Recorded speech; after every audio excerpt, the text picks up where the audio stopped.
talking to each other. Talk a little bit. Cool. Good to know. It wouldn't be a bootleg stream without something like that at the beginning.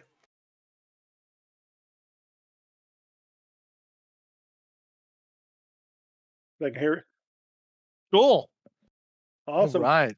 So, once again, welcome to the second annual Mr. Classic Invitational Bracket Tournament. This is Jay Chambers, your host, and my co-host, Alex Olijar of Redemption Metagaming fame. How are you doing, Alex? I am doing great, Jay. It's great to finally be on a stream. I remember talking about doing this 10 years ago whenever I was doing Redemption Metagaming. We'll call it full time for lack of a better term. It's really great to see all the streaming that's happening. I'm really excited to be a part of streaming this bracket invitational. Absolutely. I'm tickled slap pink to be able to do this commentary again.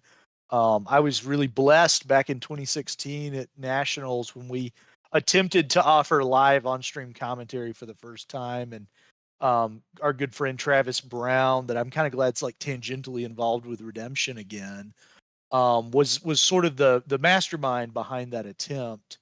And our headsets didn't work too well, but we tried our best.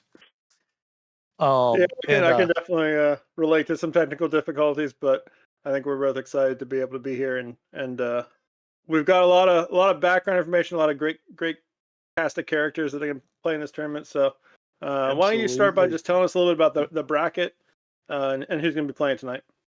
Right. So here we are.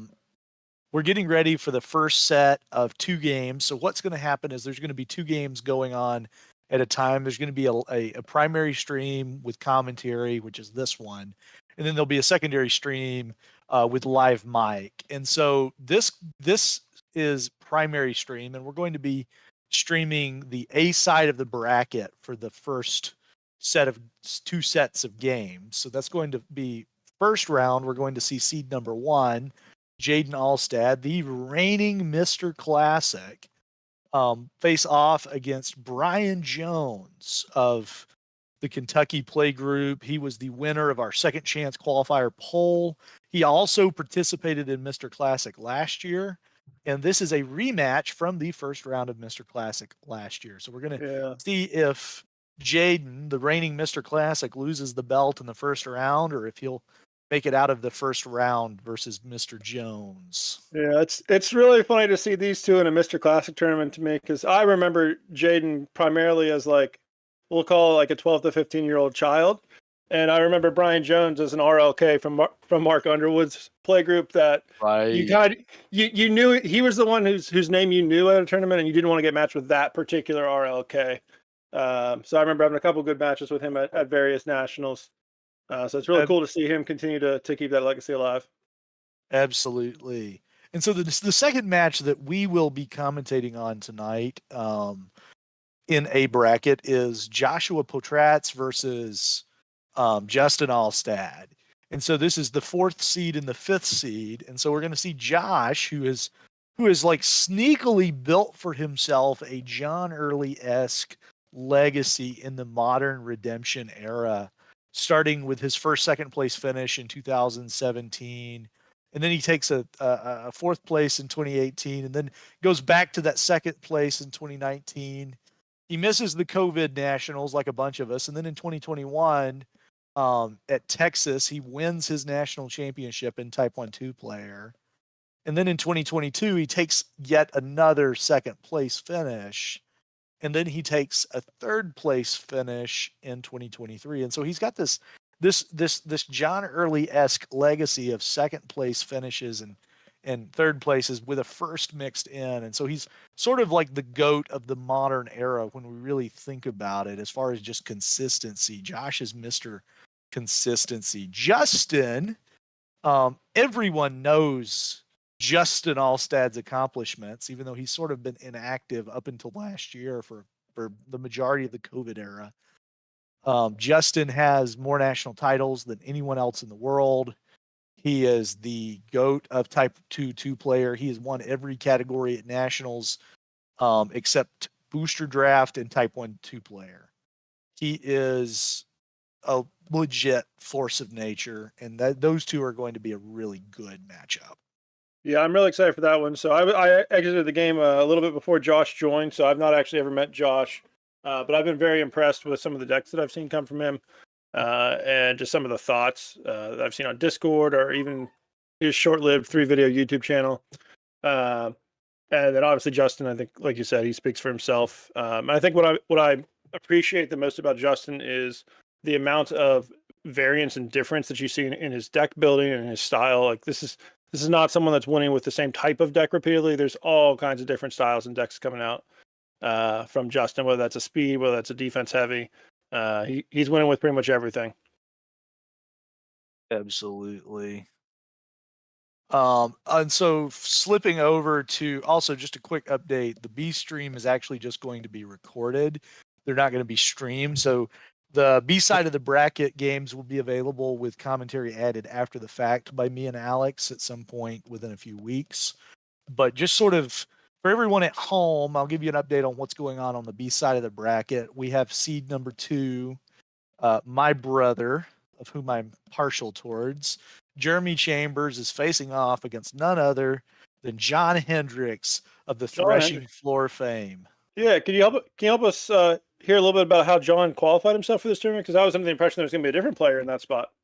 So we had a bit of a problem. Our player's choice, Daniel Hazenga, came down with an illness last minute, and so was not able to come yesterday when Josh left from Kansas to come to Mr. Classic. And so we noticed that there was a pricing discrepancy between Booster Draft and everything else. And so we decided to give the winner of Booster Draft that slot to qualify for Mr. Classic. And so that is awesome. And so John's won his way in. John won his way in doing battle with Booster Draft with Classic packs. So nice, we were David slinging and Furnace of God's Wrathing and Demetriusing and all sorts of weird stuff. Now, was that played multiplayer as well, or was it still 2-player? It was originally supposed to be multi-booster.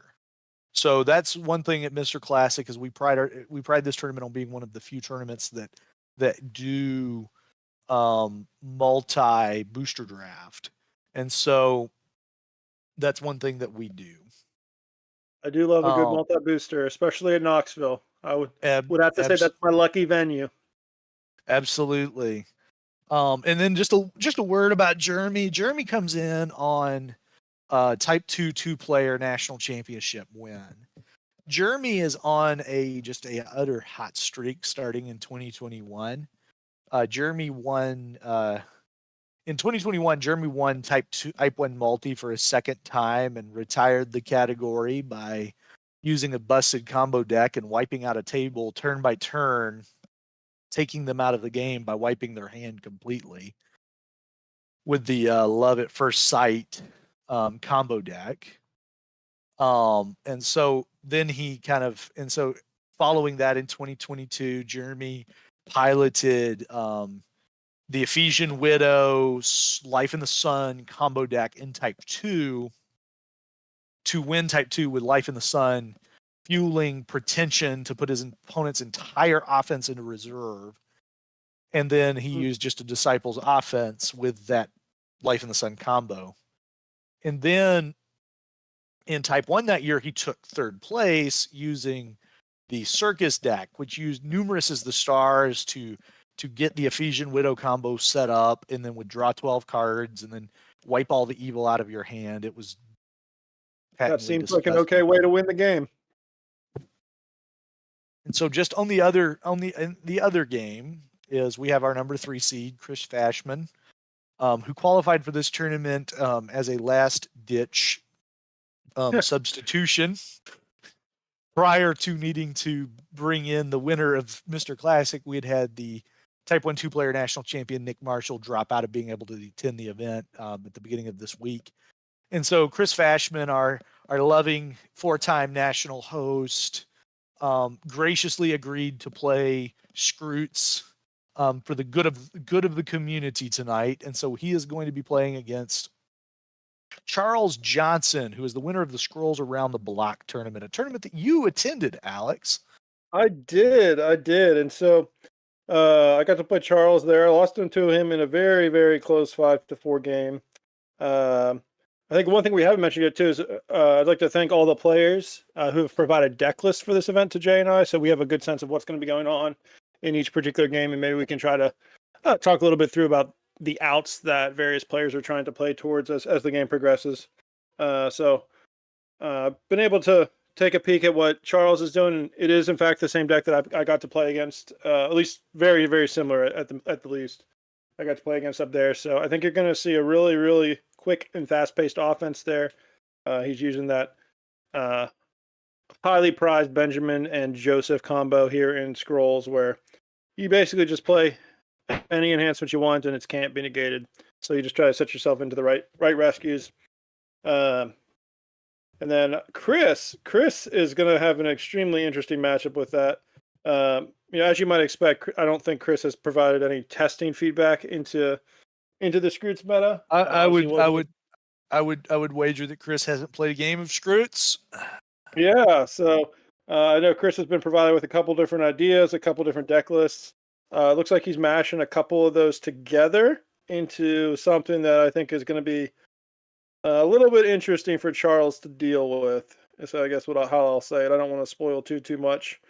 Hopefully we'll get to like you haven't mentioned yet. So after we get through the first round on the A side of the bracket, we are going to switch to the B side of the bracket for the semifinal. So we will get to see one of those two, either Chris or Charles, in that semifinal. And so then when we get to that finals coverage, we'll be with two decks that we have seen on stream before. We'll be a little familiar, and we'll be able to work together to talk through how that matchup might go. And you, as the audience, I think will be able to appreciate having seen some decks play out already and try to predict what might happen in that finals matchup. Absolutely, and that's something I'm really interested. Scroots is a format with a lot of play to it. It's unexplored because it's never been an actual redemption meta. So what Scroots is, for those of you watching at home, is last year we did Mr. Classics Invitational with the Scrolls only format, which really is just the format from 2012 Nationals played with bans and current rules. So that means that the 2-liner and 3-liner Lost Souls from the Blue Packs are banned, and it means that Samuel from Faith of Our Fathers is banned, or Rock of Ages. Yeah. Yep. And there also there's been some modern rules updates as well, which I think make a pretty big difference. So I think the big one that stands out to me would be the change to the way Ignore works. Obviously, in 2012, Ignore just meant people didn't even ever get a chance to come to battle, whether that was from your hand or from a territory. So decks like the Garden Tomb were quite prevalent, whereas now with these new Ignore rules, where there's some different ways to enter battle, I don't think the Garden Tomb is something that anyone who's been anywhere remotely close to playing this tournament has considered in any meaningful way. Absolutely. One thing about removing Ignore as a factor, and also another relative change is there's been a change to choose the opponent abilities, such as choose the blocker. Oh, we have some seeding going on. So we have there's a change to choose the blocker. Yep. Choose the rescuer type of, or choose the blocker ability. So you can't choose your own character to block, which is a really big change. But we have redemption players sitting down and shuffling. Now I see some sleeves. I see some Joker sleeves. That feels like that's Brian Jones on that side. Is that correct? That is Brian Jones. Look at that. That didn't feel like a Jayden type of sleeve to me, so I took Looks my like Jayden is in straight up black. He's not using his sleeves. I think he's probably a pro. He's using matte sleeves because he knows he's going to be on stream. So I'll tell you right now, those Joker sleeves are dragon shields. As long as they're matte on the front, we're going to be good to go. Almost none of these sleeves are going to be matte on the front. Awesome. Jayden's might be. Yeah, Jayden's I imagine will be. Awesome. Well, while they're setting up, why don't we kind of briefly touch on what we might expect from this game? What are we going to be seeing from Jayden's deck? All right, so Jayden is going to be on the Throne of David with a Philistine defense. Interesting note about almost every deck in this format is that there is almost no Grapes of Wrath being played in any of these lists. We're seeing a relative gel around the trio of Falling Away, Mayhem, and Destruction of Nehushtan. And then we see Son of God, New Jerusalem, and Angel of the Lord. The seventh dominant is in most of these decks is between Christian Martyr or Buckler. So it's just very interesting. I think that's probably the way where we need to take this to. So I think there's a pretty clear centralization around warrior class characters in Buckler. And again, I don't know how much different people have tested the format. I've played quite a few games. Obviously, this is what I was most familiar with. That fight by the numbers banding is going to be a very big deal in this format. And that addition of Buckler does a lot to that deck and to just some other decks that have warriors in it. An interesting thing, a note from Brian's deck and Jayden's deck, is both players are going to be on a purple-centric offense that's built around Acts of Solomon, Testing Solomon, and that hand disruption. Yep. Interesting factor in Jayden's list versus Brian's list that will be relevant is that Jayden is running Mary's Prophetic Act from Roots. Yeah, Mary's Prophetic Act gives him the ability to snipe Brian's Falling Away out of his deck. And so it's entirely possible that Jayden's sniping of Falling Aways is going to be incredibly relevant over the course of this tournament. Yeah, and I think Brian is very much leaning. This is a purple deck that has some other things in it, whereas Jayden's is more of a, we'll call it a spread offense that's based around Throne of David. So he's playing a Kanaya from Rock of Ages in there to ban to several of the king musicians like King Solomon. And give them protection.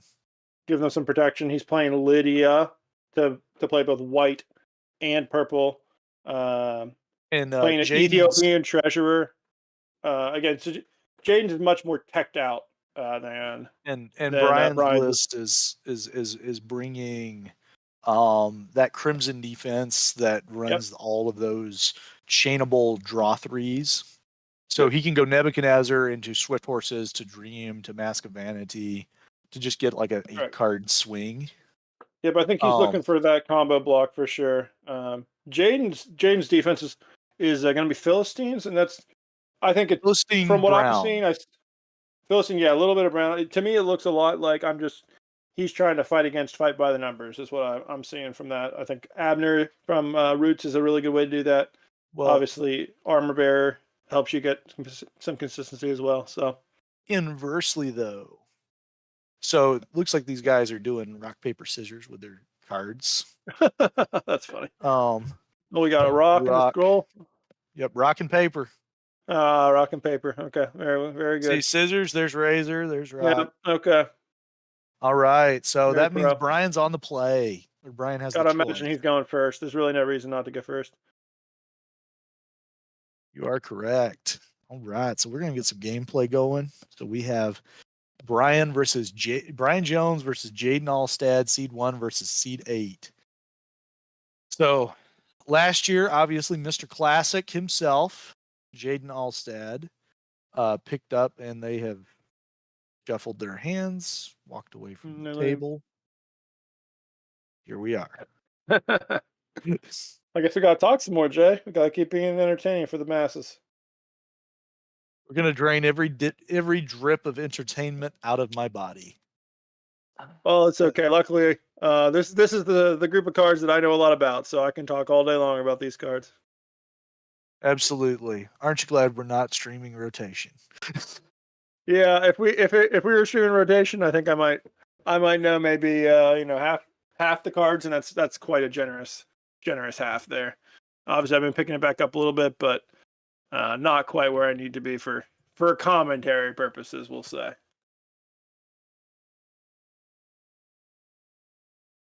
Well, looks like they're heading back. So when you're looking at these lists, Jay, is there one of these decks that you think stands out to you as being able to carry home the victory, or do you feel like this is going to be a relatively even match? Between these guys, I really like Jayden's offense or deck versus Brian. I think that there's a huge component to the match. So one thing that's a little bit spicy about Brian's deck is King Hezekiah banded to Isaiah. But for the most part, I feel like the combination of Abner, the combination of Goliath, all of these different things are going to Yeah. give Jayden a pretty clear advantage. So it looks like Okay. Jayden has whiffed Lost Souls, That's but pretty Brian good has in the Scroots format. Hopper and Revealer. Yeah, so assuming Yeah. Brian's going first, we're going to be a good spot. It looks like Jayden drew a good dominant there. I can't quite tell which one that is. He's got his Ethiopian treasure as well. That's a pretty good start. I see Reach of Desperation in the hand as well. That's going to be pretty good for his first turn. Oh, especially going second. Especially going He's second. So he's going. And we revealed the Holy Grail in the Wander. That is a very good reveal from Brian. Getting that Holy Grail on the bottom of the deck is going to be very helpful. There's not a lot of decks that are going to be playing any kind of protection in this format, so Holy Grail is pretty much always a free snipe.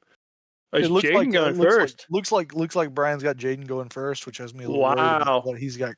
Yeah, I can't hand. say. I can't say I agree with that. Without, yep. This is gonna be interesting. I'll get the Prince Jonathan out there, and I imagine he's not going to play anything without evil characters in the field. Oh, a Moths. Okay, looking for the auto block here. That'll be it. That'll do it. So that's just going to be 3 cards for Jayden. That's going to get the auto block in. And There's Pentecost. Okay. And an Outpost. Oh man. Okay. And Throne. Okay. What a great start from Jayden. This is about as good as you could hope for, I would think, on his end. He's going to get 6 cards on his next turn, and he's got both the key fortresses. Oh, we've got the Roots color guard there from Brian, like that. There's that protection you were talking about. That's about the only protection you're going to be seeing, I imagine. Man, wow. That's a play. That is a dirty play. Oh, Look that's at that default targeting rule coming through again. So that's a great stocks on Brian's part. Obviously, that's going to deny the D3 next turn to Jayden. Keep the things swung appropriately, I think. And that King Hiram, am I correct? That is a searching King for Hiram. the fortress. Yep. So he'll be searching for his throne of David. So this is going to be a pretty interesting mirror at this point. I think Jayden's going to have some questions about whether or not how he wants to handle this block, because he's going to be handing some type of drawing to Brian, and then obviously that the correct block. So Jayden has Philistine Armor Bearer in his hand. I can see the correct that. block is to go to Goliath, which will negate the play and draw on Throne. Correct. Then that also forces him to present a new hero, which he may or may not have. Correct, because it's possible that Brian chose to go second because he had a subpar hand. So all right, so there's the Goliath. There's the Goliath. So what do we got from Brian? Yeah, what's the response going to be?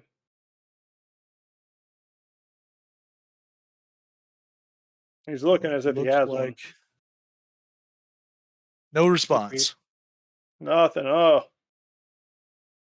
Very solid block there from Jayden. This is just an example of why Goliath is such a great evil character, because he forces everyone to have at least 2 heroes that you want to rescue with. So, okay, we see that Nurgle Sharizer set up with the Swift Horses, so that's a cannot be negated Swift Horses once that gets into battle. Jayden drew back that Holy Grail. So that's going to be shuffle. That's gonna be nice. Yep, there it is. Convert that Nurgle Sharizer. Oh, he's got the color guard though. Misplayed. That's a little late on that one though. Well, he didn't actually use it. It's at any time though, correct? There's the destruction. I would also do that. That's a very solid response from Brian. Probably gonna get a lot of value out of that Nurgle Sharizer there in territory. Oh. Oh man, what an exchange! Yeah, it's very. I think that shows a lot to what the power of Nurgle Sharizer, what the power of cannot be negated enhancements, especially when you've got them attached with some horses. So look at the Roots Prince Jonathan going to the reserve like a boss. We're gonna get 5 smooth stones. Yeah, reserve access is a big differentiator here in some of these decks. You could even see from the deck list, some people were building decks around getting access to reserve. Other people were just kind of like, like if I can get there, it's great, but I'm not too worried about it. That could be a big differentiator in some of these games. Is that Imperial Guard, right? That is Imperial Guard doing the reserve-y thing. So he is going for some reserve access of his own. He'll go get the Roots. Very solid. Nebuchadnezzar's Pride. Valley of Salts. That's going to be discarding one evil character. Obviously going to target that one in battle. Oh, we got the draw. Here come the masks. Here comes the draw. All right. And what's it going to play? He's going to get the banquet there. Yeah, that's going to discard Protect Souls from Rescue. Very solid. Drained the resource. Very, very, So very defensive game so far. I was going to say, this has been a lot of action for a 0-0 game. Yeah, it's been very. There's been a lot of, and the players are inherently just playing cautiously here. I feel like just the different plays they're making, and which, to be honest, though, for Brian to stocks that ETE was actually a very aggressive play. Yeah, I mean, if you're thinking about stocks as a potential counter to evil characters, sure, but I think stocks is much more of just a general good card. So I really like him just deleting the draw 3 from that Pentecost with stocks. So I'm very confused as to what they're doing right now. I'm not sure. I think Banquet's pretty clear what happens.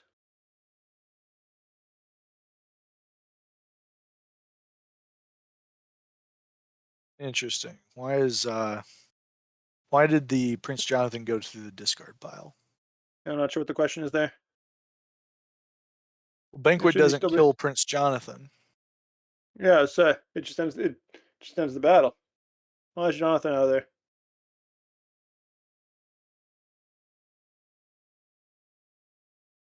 We've got the Isaiah, Garrison. Okay.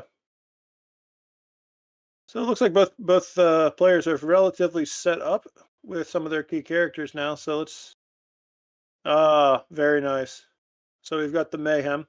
It's gonna force them to flip in their hands. Oh, it looks like Brian's got bigger than 6, so that's pretty nice. Keeping 2. Okay, so you have the E-card hand. Looks like Jayden had 2 in his hand, so that's gonna be a +4 for Jayden. I'm excited to see which player actually rescues their first lost soul.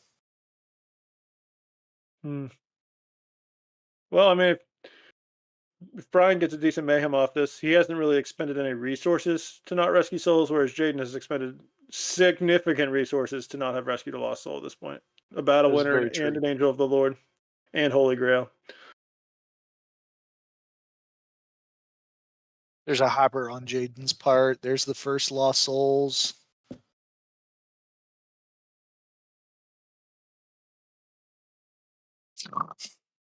There's the OG lost souls being the lost soul token.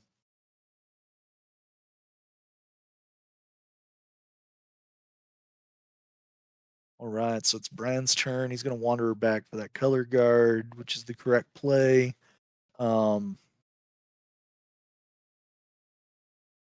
I will say that Jayden's list does not have access to stocks, which I feel like is a bit of a deck building phase misplay for Jayden. Because stocks is just an incredibly powerful removal card. And it really can change the shape of a game, as seen by the fact that you can apparently just capture the cards out of set aside.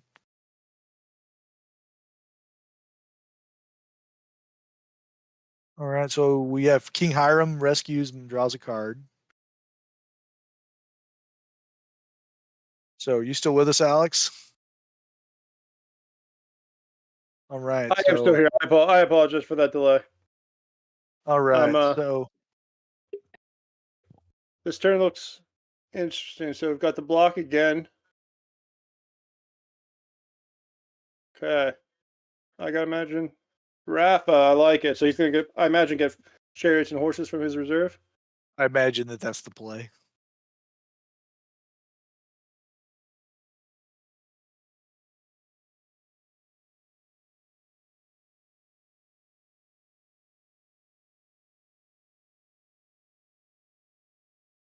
I don't know what else he would get from the reserve. Goliath's armor. I guess Goliath's armor could make him immune, but that's just asking to. I think you grab the Philistine horses and chariots. He doesn't grab Oh anything. man. Why are you making that block if you're not going to grab from your reserve? Did I miss something? It's gonna be nasty. I think you grabbed that Philistine chariots and horses. Okay, I missed that in his hand. That's my fault then. Excellent. So then Brian. So the question becomes: Is does Brian get through this Joseph in prison? I don't think he does. And he's So about he's to going with to play. Hiram. Yep, so he's going to make him play it, which I like. Hiram Yeah, is absolutely. a pretty good loss here, honestly. He's gotten the thrown out, so Hiram's kind of done his job. He's going to have much better heroes to rescue with in the future. Oh, he's going to. He's Oh, got look at that! He's got the Valley Assault, and that's going to discard. I think that's going to do it. I did it. So I really like Brian's position now at this point. He has significantly drained Jayden's resources without giving up a soul. He's taken the first soul. He's even gone second, so he's kind of balanced the scales for himself a little bit. I definitely like where Brian's placed himself in this game with this. Absolutely. I'm interested to just see where Jayden's going to go from here, though, because Brian has used a decent number of some of his resources. Here comes that poison with dragons to decrease the Hiram and to paralyze it. I don't rightfully understand the poison of dragons. I mean, I'm not very high on So that I've card. talked about this with him, and I actually support this. This is a Joseph tech, a Benjamin tech, Oh, more that's a than good anything tech. else. It's a really good That's a tech good against it. that's a Yeah. good meta So read. Jayden was considering playing a defense that was a little bit different than this, also kind of because it was able to tech against Joseph, and we were able to kind of work that out. And how we'll say how like things like Plague with Diseases maybe are not actually good cards, but this is a little bit better of an option. So he was playing like a High Places combo with Broken Cisterns to reduce characters and negate draw abilities, but this is kind of a safer, more consistent overall tech without kind of forcing you to play a weird defense. Yep, All right, that so we're going to get is a pretty throne nice. draw and play. There we go. Can get that banquet out of there, I have to imagine, unless there's something much better. Oh, captured arc like that. Wow, that is a nasty defense hand. I honestly wonder, do you grab one of the other options? Or nope, you grab the I feel banquet. like he just, yeah. I mean, he's protected, so I feel like you've got to get rid of Oh, that. yep, he's got that CBM protection. Yeah.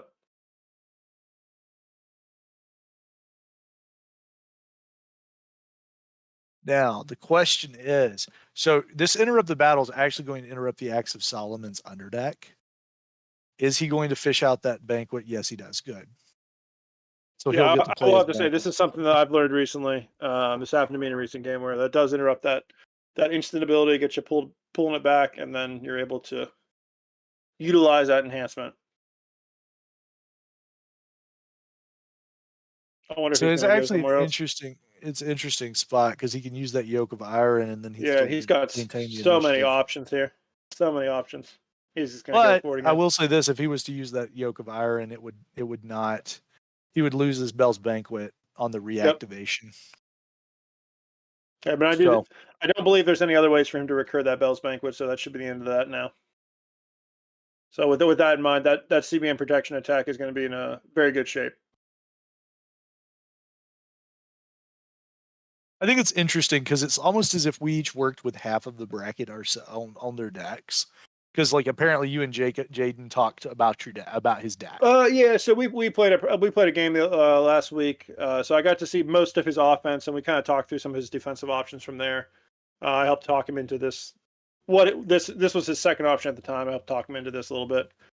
We came, like I said, mentioned that Poison's a Dragon tech for Joseph and Benjamin in particular, which I think was going to be really effective if he runs into that.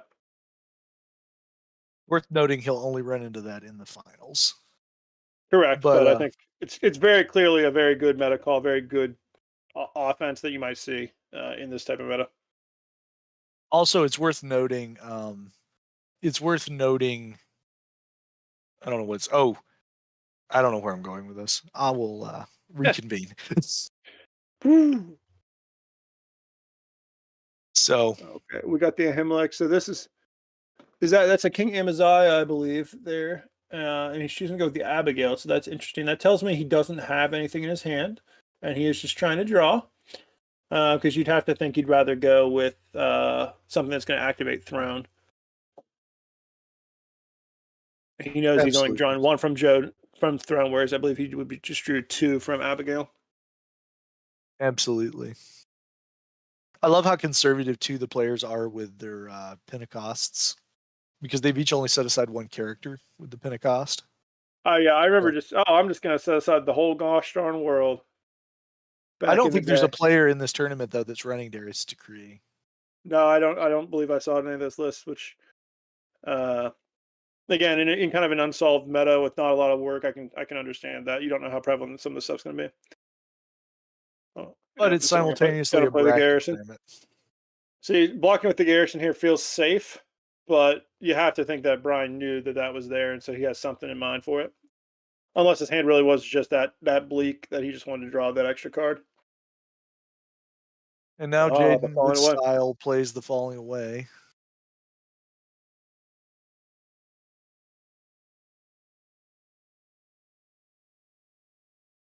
That card is not legal, sir.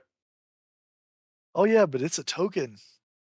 So Ron Sias actually printed some I like it. some stickers for those that says, "Once a very powerful lost soul, now just a lowly token." Love it. And so Brian's hand was just apparently Brian's hand was atrocious, and it was time to draw cards.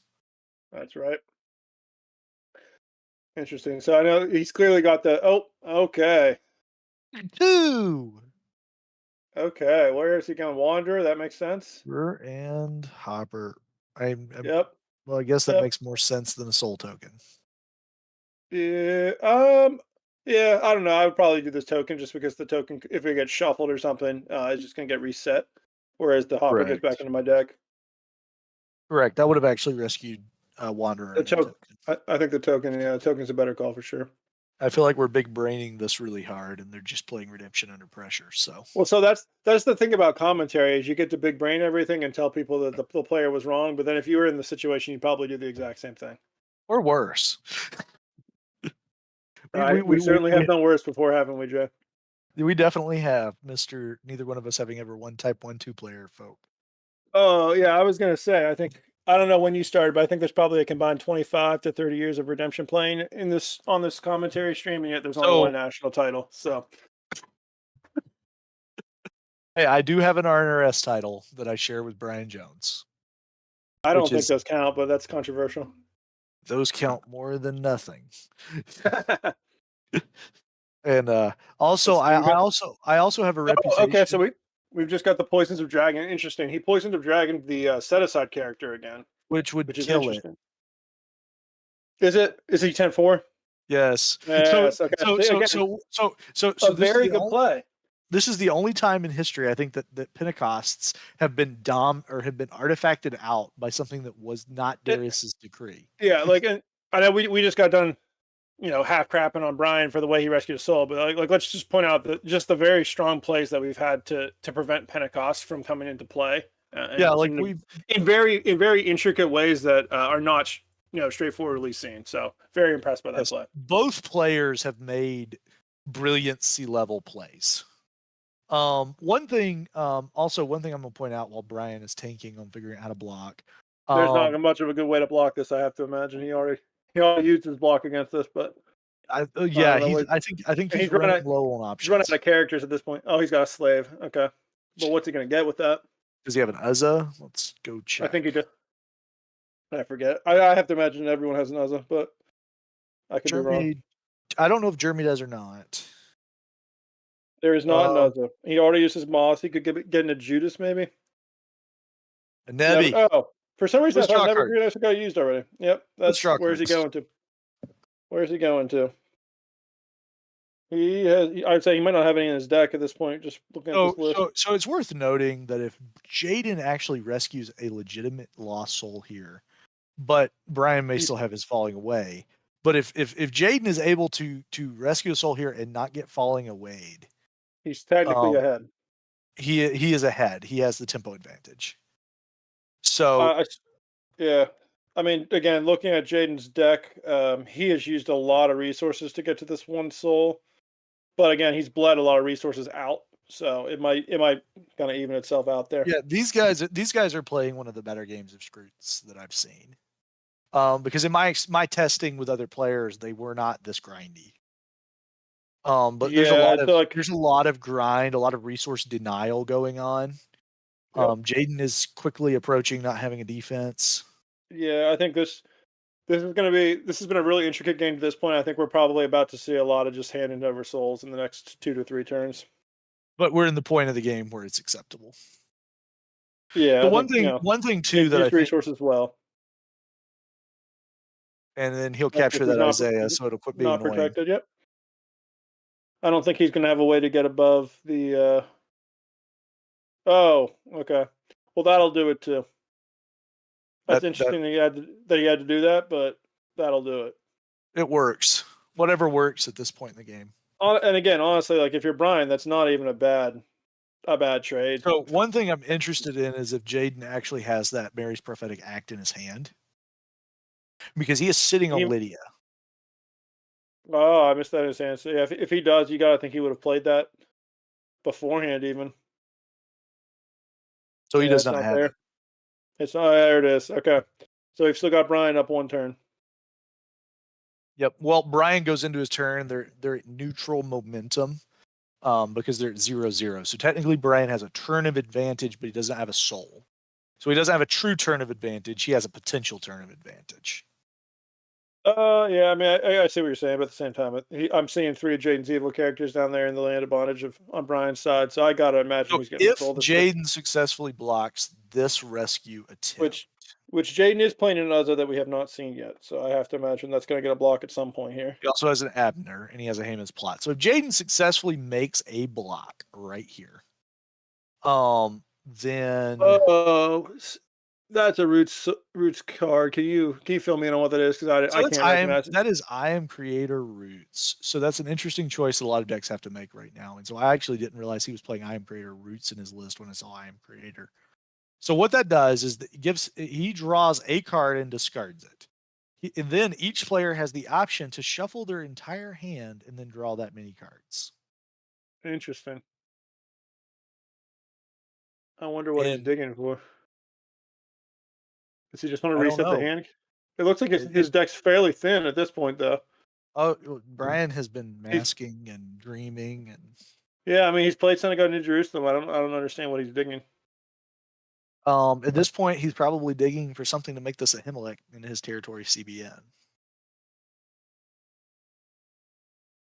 Yeah, or I mean, even just getting the identify or what's called Unified Kingdom combo there for a Himalek. Could see that as well. Here's worth noting too. He is going to have to work around that Philistine outpost that Jayden still has, because Jayden can still discard that to get a Philistine from discard, if there is one there. Which I don't think there is left. I think that's right, because Rafa got removed. So we'll return back. So Rafa of Gath is in the discard pile? No, he should be banished because he didn't get gypped. Oh, the King David. I like the King David. Again, not going to do much in this game, but it is a nice. Rafa got underdecked to Valley of Salt. That is correct. So Jayden has Rafa of Gath, Abner, Gomer, and I've got a Gomer. I like it. What's in that hand? I can't. That's Gomer, Abigail. That looks like Son of God. I can't recognize that art. I mean, Gomer's not going to block this, so looks like Brian's going to keep the advantage. So one thing though that is relevant to note is that Brian's deck is very susceptible to Christian Martyr as a block. So Jayden still has a block to potentially regain tempo. So if he has exhausted Brian's defense, he can regain tempo on this turn. Yeah, let's head back down. So from Brian, I'm still expecting an Astrologers and a Judas Iscariot to come at some point. That's about it. And then as far as enhancements, there is an Invoking Terror that he has not played yet, which on Astrologers is potentially recurable in some capacity.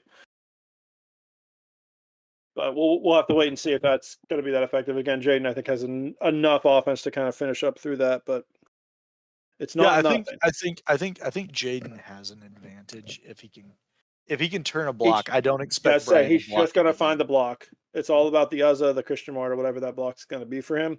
He just needs one, though. He's got 2 more turns to get it. And he has to successfully take a soul each turn, which I believe he's capable of doing. Yeah, that I think I feel a lot more confident in. We can see him. Yep, I like the paralyzation of the Ahimelech there. That makes sense to me. Yeah, this is actually. I mean, I completely underestimated this card. This is actually a That's very good card, it's at a least in this very format. very good card in this format. Whenever there's a lot of single heroes or a lot of combos, and just being able to shut off that combo with the Ahimelech is going to be very very one less thing for him to worry about.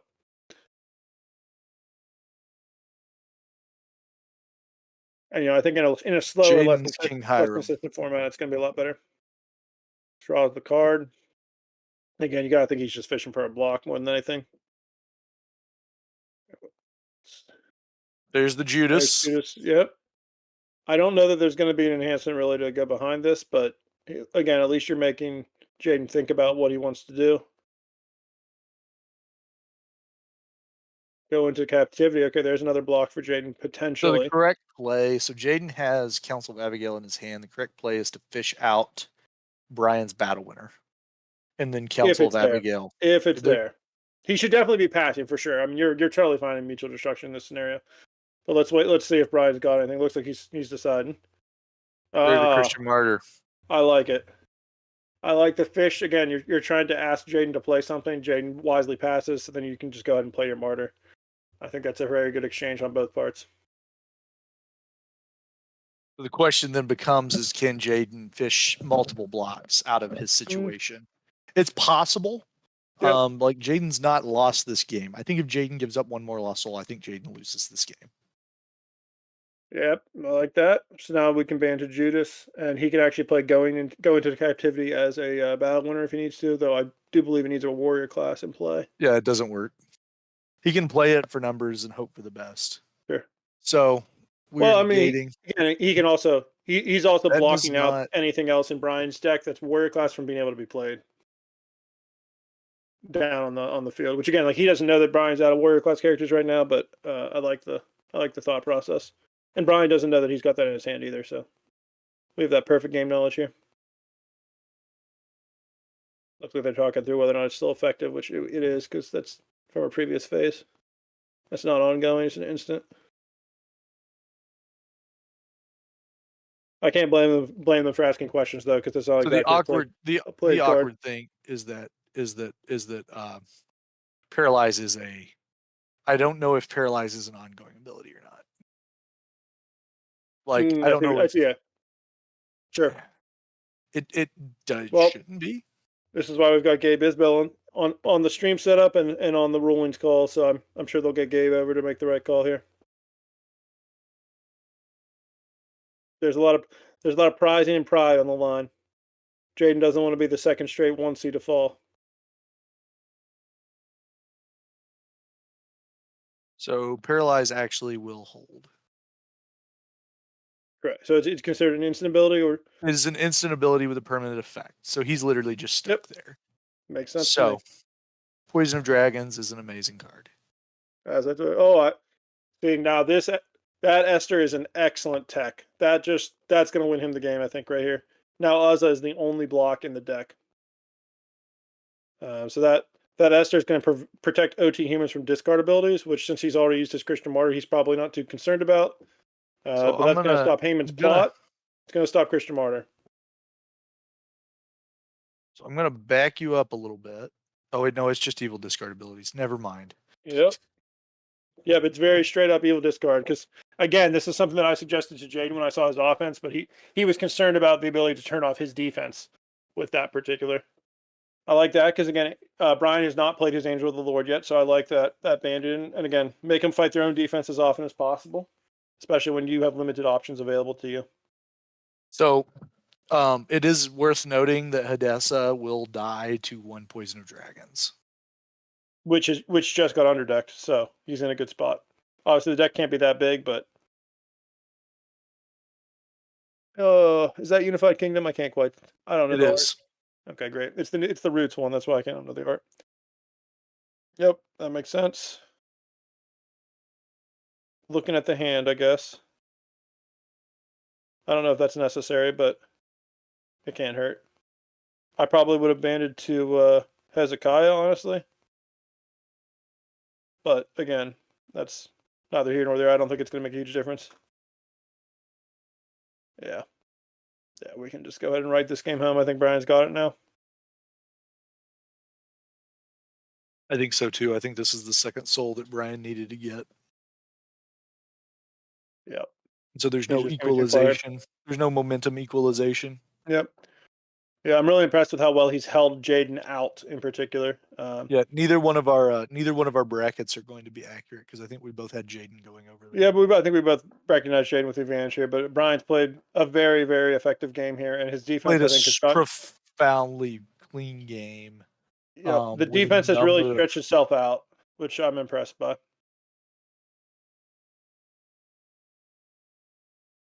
part of me wonders if Jayden and Justin accommodated the Crimson defense as a potentiality because I think both their decks are weak to it. Yeah, so I think just for those of you watching on stream, here's a nugget. Their offenses are very similar. correct. I think we're going to see a very similar gameplay next game when we get Josh and Justin. I think Jayden is very clearly meta teching, whereas Brian's is a little bit more clean and just this is what I'm going to do, no matter what I'm playing against.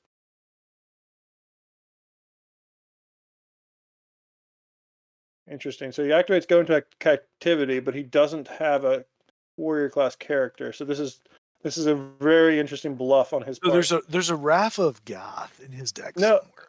Oh, right, because we said it was underdecked. I apologize. We've been through this one already. There's- Honestly, I'm not. If he doesn't, I think he's got Captured Arc, which isn't going to do much. Like I really like the idea of just bluffing it anyway, even if you don't have one, and making Brian consider another option. Because again, like he doesn't have the Poison of Dragons anymore. Captured Arc's not going to help. It's not like he has something better to activate anyway. Yeah, so it's worth noting the correct thing to do into Jayden's attack, since we're playing bracket style and not Swiss style, is that Brian at this point needs to just give souls away. Because if he blocks, then Jayden draws gonna happen. cards. Yeah. We're not worried about differential here. We're just trying to win the game. We're just trying to win the game. And at this point, Brian does have a one game. Yep. It's almost impossible for Jayden, based on the deck lists, to be able to actually win this game. So I'm going to say that we definitely have a one game. But here Brian makes a block, so he's going to give Jayden a D2, which is bad. Yeah. What did he reveal? I think it's what we're waiting for. He didn't show us. He wasn't as kind. Oh, he's blocking so that he can discard the outpost with astrologers. That's not terrible.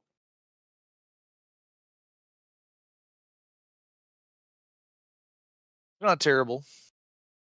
I should say it's less risky now. I see the reward that he's getting for it, whereas before I was questioning.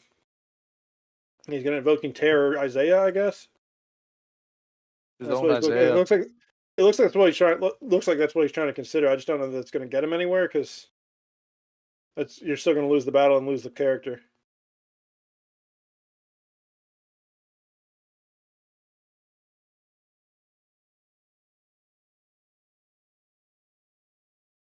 Yeah, I don't think that there's anything he can do here. Right, I'm not sure. I guess he can go by the numbers. He's got that Nemesis at his side. He's got the drawn sword. He can try to go by the numbers. But again, I don't know that the resources are worth it. They're not. You're just asking Jayden to do something to you, or to draw more cards, or you just whatever give that up the soul. I mean, you don't go for glory here. You just get the win. And I mean, I don't think he reduces his ability to get the win. But I mean, why would you just not? He's just opening. Oh, okay. That is aggressive. That was wrong. Yeah, I don't like that at all. Isaiah protects from opponents. Yeah, I think that's what Jayden just called him on there. Yeah, not only. I mean, even if that worked, that was very aggressive.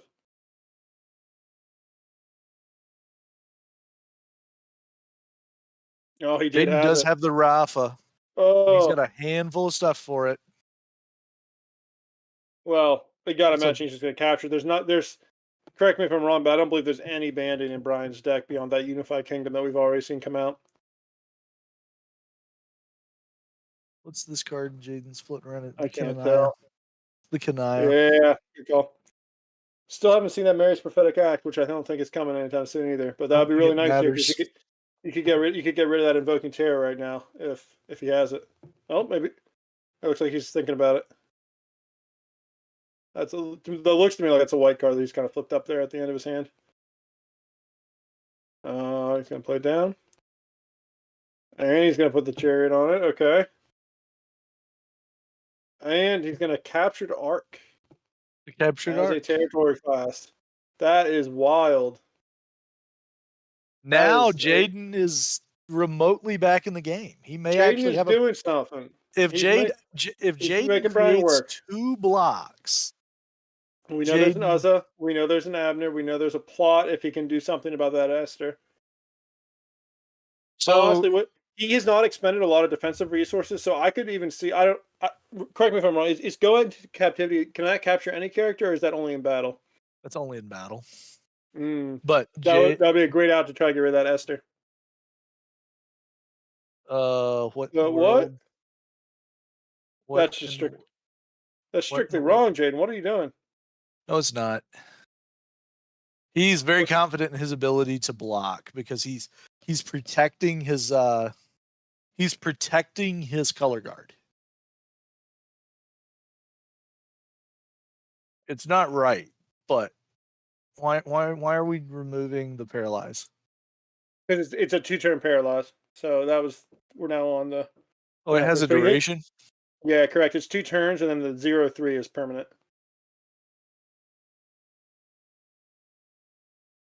Hmm.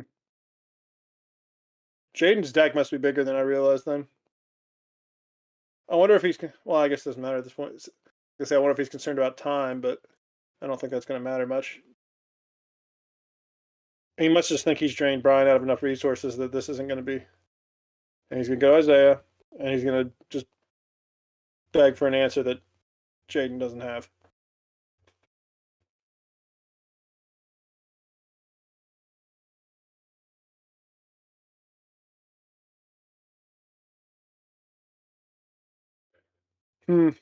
That is nasty. There's nothing. There's nothing Jaden's got in the deck that's going to be able to stop that.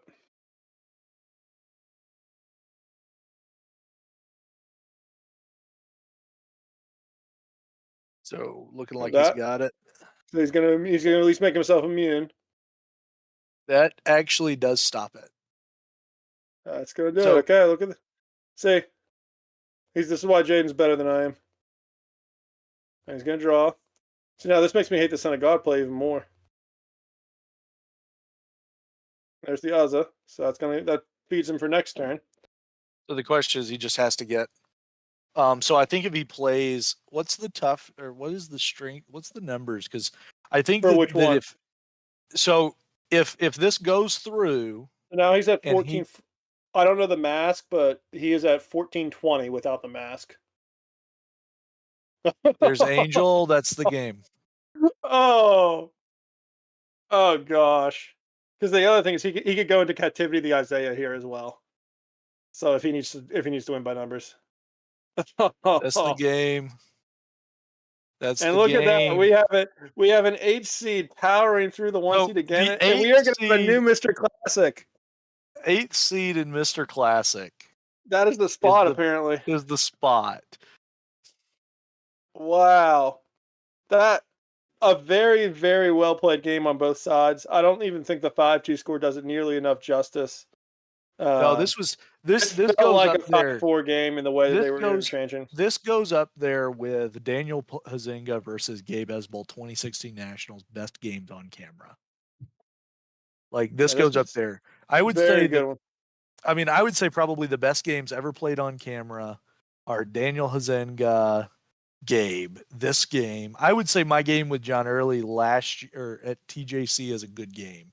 I wouldn't say it's one of the best on camera, but it eclipses some of the ones I can remember. Yeah, so I think what's really interesting about this particular game is that this actually didn't even really feel too much like the Scroots meta that I've been involved with. It felt like there was significant blocking occurring, which it feels like most games that I've seen, most ideas that I've seen, it's really people are talking about trying to just delay their opponent from winning, whereas this felt like they were making strong efforts to keep their opponents out. They were making, there was a lot of, I think there's a tactical side or a grand strategy side. That's the one correct word to Scroots that we've just in our testing and in our theory we've missed because you have stocks, you have Poison with Dragons, you have Holy Grail. I think characters are dying everywhere, and there's a grand strategy of can I leave myself with enough resources to beat them? And I don't think we've actually articulated that line. Sure. Yeah, I talked about that a little bit, I think, in the video I made about the deck that I played at New York, Scrolls Around the Block. At the end of the day, it's really just a resource management deck. It's a deck that was designed to just delete some resources from my opponent to make it put myself into a checkmate position. And I think that's something that you're going to see be really effective in this format. It can be a very attrition-filled format in the sense that there's not a lot of consistency and speed at the level that maybe if you play Modern Redemption, you're used to seeing. And so it opens the door to some of this attrition. So if you can discard things from the deck at key times, if you can deal with characters in territory because there's not a lot of territory protection, very quickly the opponent, while they might have an extremely strong and consistent offense and deck, they're just put into positions where they're forced to find inconvenient answers. And I think that's what we saw in this game, where everyone was kind of having to dig into their last possible options and their unideal options. And we saw Brian really expertly navigate his deck to put himself in a position to win.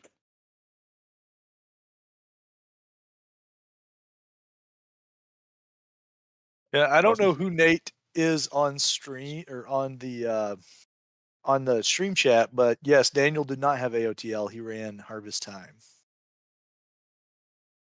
Also, Jeremy Chambers advanced from the game with John Hendrix. John put that in the chat for us on YouTube, which I'm very thankful for. Awesome, thanks, John. Thank you, John. Did we get a score on that, or just an advance? I asked. I'm just curious because I think again, obviously Jay and I have seen the deck list, so I think we're both very interested in what Jeremy's playing. I think we're going to benefit from seeing that come on stream in the semifinal game. I'm excited for you guys at home to see the deck that Jeremy's put together. Jeremy got the win 5-3. All right, so I'm going to step away from the camera long enough to get some water, do a couple things. I'll be right back within 3 minutes. 3 minutes. So I have to talk by myself for 3 minutes, Jay? I don't know. Yes, you do. Yes, you do, Alex. You get a break later. I don't know that this is a take turns. Well, everyone, I just want to reiterate again, thank you for watching. Jay and I are really excited to be able to bring this commentary to you. Thank you to Jayden for helping set this up, and for Gabe, who is our on-site stream manager right now. So I don't know if you guys have realized this, but Jay and I are actually not even in Tennessee. I'm sitting up in my attic. I think Jay's sitting on his couch at home. And thanks to the wonders of technology and the blessings that God has given us, we're able to commentate these games remotely and try to give you guys some great redemption content. So thanks to those guys that are helping out on site. Thanks to Jay as well for kind of setting up, owning, hosting, even remotely. I think he's doing a lot of work to make this tournament happen. And as in someone of the older guard, I really appreciate the work that Jay has put in to keep this type of gameplay alive and to give me a sense of nostalgia. But so, as Jay mentioned, our next game is going to be Josh Potratz versus Justin Alstad. So why don't we go? Let me pull up some deck lists. We can kind of talk about where that's going to go. I think Josh is playing a very, very, we'll call it meta and typical offense in this meta that I think everyone was sort of expecting coming in. So he's got a fight by the numbers banning offense. And he's got a very similar defense to Brian, to the extent that it looks like he has, I think, 5 characters that are the same, quite a few enhancements, very similar. Josh has some interesting tech options in there as well that hopefully are going to come up and be a little bit relevant in the game. Whereas Justin, as we mentioned, is going to be playing a very similar offense to Jayden. He's doing a few different things. He's kind of leaning into into the red side and some banding a little bit more than Jayden was. Jayden, I believe, was playing a Himalek in that deck, but that was about it. And then again, there's some little, we'll call them some cute little techs in Justin's deck that we'll let them actually hit the field before we kind of talk about their impact. And then on defense, Justin is going with a kind of pale green magician's defense. So you're going to see some magic charms come up. You're probably going to see some Haman's plot still as well, because magicians have a lot of access to brown through things like King Manasseh or users of Curious Arts. He's also playing what I assume is the Roots Silly Women. So that should be an interesting little tech as well. So I'm curious to see where that gameplay goes. I think it's going to be a good one. That's one of the reasons why we decided to feature this side on stream, because I think both Jay and I were very excited about the Justin and Josh matchup in particular. Well, welcome back, Jay. We're glad to have you. Did you hear any of that, or did you take your headset off as well? Oh, I took my headset off. I had to walk away. I got you. So you just missed some kind words about yourself. Again, I think the community really appreciates the work that you've put in to help put this tournament together behind the scenes. And then we were starting to go into Justin and Josh's decks that we're going to see next. So I mentioned, obviously, Josh has got that fight by the numbers offense that I think most of us consider fairly meta here.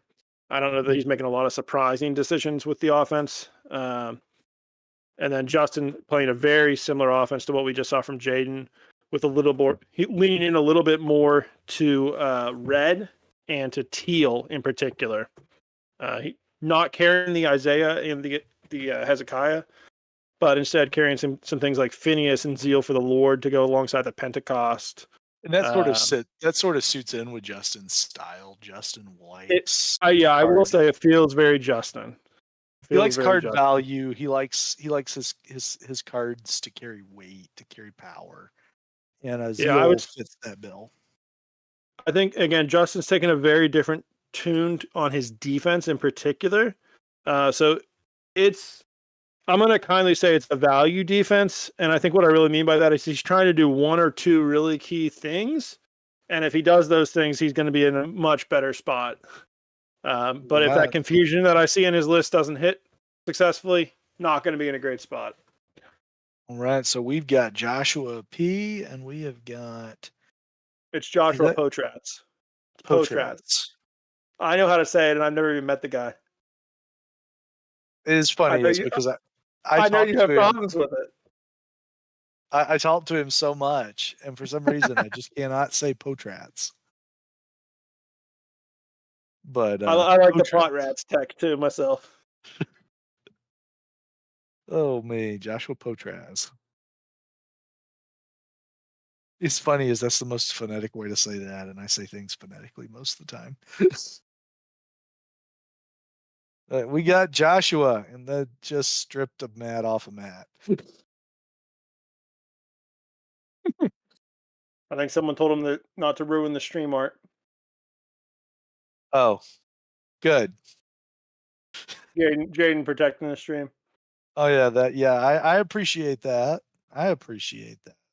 Is Justin playing with sleeves that are a picture of himself, or is that Roy? I can't tell. Well, the definition is not good enough. I know there's some Roy sleeves floating around. That's why I say Justin. That is Justin. I will bring the computer closer to my face. That is himself. Justin is playing with sleeves of himself. That is some solid confidence there from Justin. Right. So we've got Josh versus Justin, the battle of the Jays. So it's amazing. So this Mr. Classic has such a small density of Jays compared to last year's Mr. Classic. And yet there's still many Jays. We've got Jones, Justin, Jayden, and Josh so far. And Jeremy. And John. Yeah, so J is just it's just a big name, big letter here in Redemption.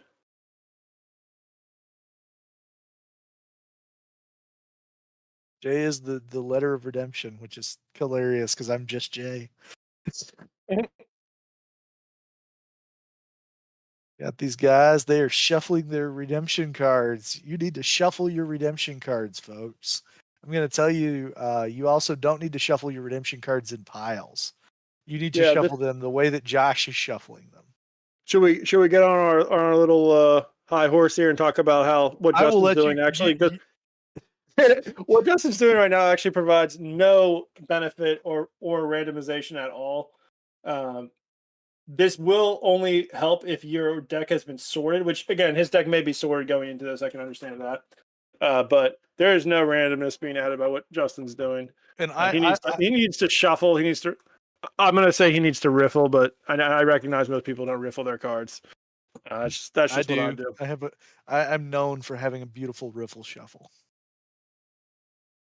It's not as hard as you think, is what I'll say. You can learn to riffle. I would invest some time in learning to riffle. It'll make your decks not clump nearly as much as. And as it does not bend your cards for all of the card quality snobs out there. Yeah, I think the kids call that an urban myth. It in fact does not bend your cards if you do it well. So maybe watch a YouTube video or two. So Justin that's a has low to make draw. eyes on the draw. So it looks like Josh is going first. Yep. And I assume he's going to be going first. So Josh, is Fight the Numbers banding deck really kind of wants to go first most of the time. Yeet. I'll give Josh style points, that's for sure. So this has been a good tournament so far. It's a little wearying to know that we have to commentate 3 more games after this, but we have it. All right, they have cards. Dude, we have souls. Both players have souls, CBP and Wanderers, and Horma, and Lost Souls. Okay, so there will not be a turn of Soul Drought in this entire game. I will just. I will say I really say that. I know you're a big Lost Souls hater. I just want to take this moment to say Lost Souls in this format is an incredible card. It is exactly what this type of format needed 10 years ago. Very, very good. Now, to be fair, though, I don't know if this was caught, but it looks like Jeremy won 5-3 against John in the off-stream game.